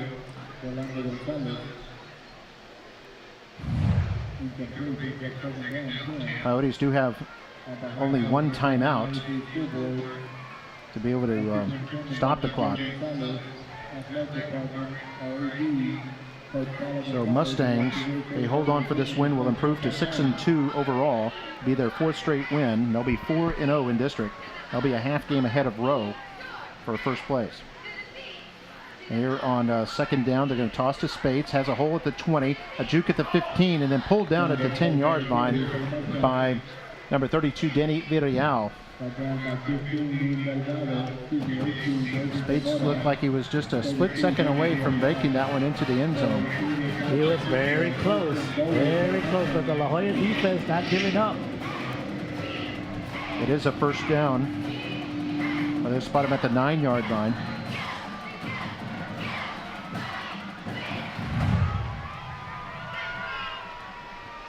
Spate's up to 140 yards rushing in this game now. Puts him well over 1,000 for the season. And here, first and goal for the Mustangs. Clock now in the last minute. I'll hand this off. This looks like Cruz at the 5-yard line, still surging forward, and goes into the end zone for a touchdown. It's a touchdown for the Mustangs. They handed it off to Cruz. Cruz running hard there, got hit at the 5, broke a tackle, kept on turning his leg, and gets into the end zone for the touchdown in his 6th score of the year.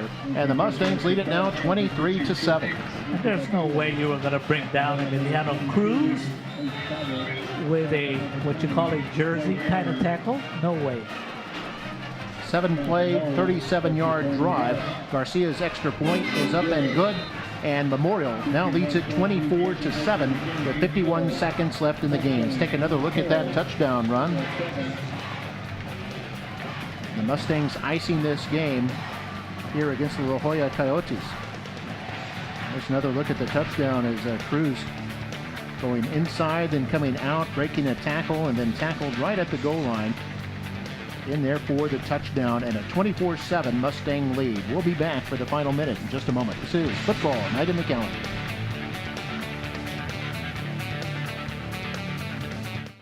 At Rio Bank, our goal is to help you grow and prosper with the right financial tools, quality customer service, and banking done with honesty and integrity. Rio Bank, your kind of bank, your kind of banker.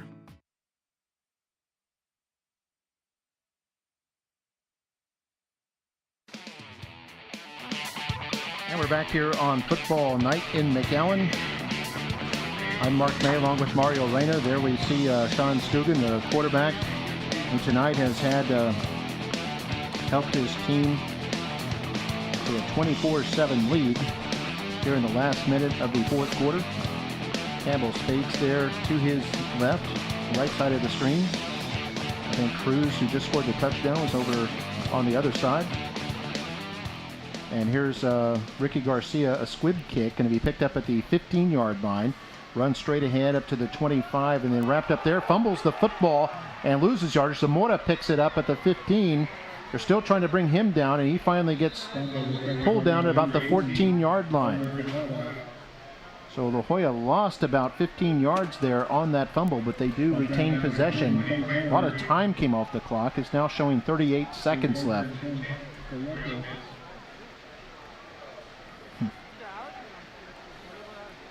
In the 4th quarter, what is Lincoln 17, 157. Touchdowns for Memorial tonight. They had the defensive end, Axel Hernandez, with a fumble recovery caused by Ace Chavez. That was run back for a 25-yard touchdown. Sean Scugan had a 1-yard touchdown run. Emiliano Cruz a 9-yard touchdown run.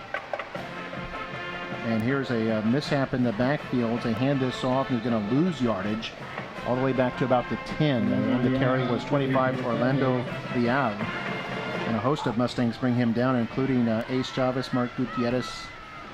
Also, I see in there 55 Esteban Pacheco, a senior defensive lineman. And the clock will run at 15 seconds. And this may not even run another play here as this scores 24-7. And La Joya showing no hurry to get back to the line of scrimmage. And that's the last second off the clock, and the game is over. McAllen Memorial wins it over La Joya 24-7. Stay tuned now for our post-game show with Jake Berry. He'll have some highlights for you, also some stats for you as the Mustangs win it by a score 24-7. Also got some post-game interviews coming up for you with Jake Berry on our post-game show. And both teams came to play tonight, but Memorial pulling away there, especially in that 4th quarter. Final score, Mustangs 24, La Joya 7. Mustangs stay unbeaten in the district, improve to 6-2 overall, 4-0 in the district play. La Joya 3-4 overall, 0-3 in district play. For Mario Reyna, I'm Mark May, and the rest of our MITV crew and our KMAC co-op students. Hope you enjoyed it. We'll see you next week, Friday, October 27th. It will be the Mackay Bulldogs and the Nicky Rowe Warriors. Till then, have a good week and enjoy the post-game show with Jake Barry. Good night.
Welcome to the Sideline post-game show. I'm Jake Barry.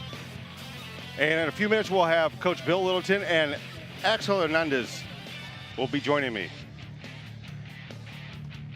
Tonight, Memorial stays undefeated in district with a 24-7 victory over the La Joya Coyotes. In the game, Sean Scrugan,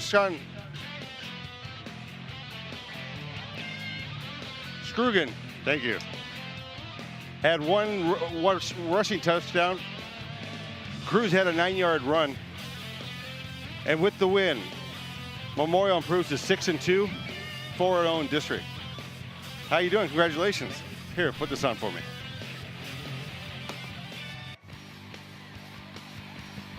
All right, it doesn't happen very often, but you had a scoop and a score. What was that like? It was awesome. It was thanks to my team. How big were your eyes when you got that ball? Huge. Is this your first touchdown ever? Yes, sir. Ever? Middle school all the way up? Yes, sir. Oh my. And one of the bigger plays of the evening was that play. So how good are you guys playing right now? We're good, sir. All right. And if you could draw that play up any better, what would have happened? Nothing. I wouldn't change it. Perfect play? Yes, sir. All right. Well, congratulations. Thank you.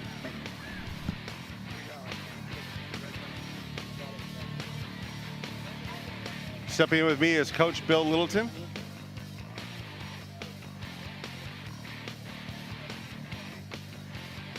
Coach, congratulations on the win.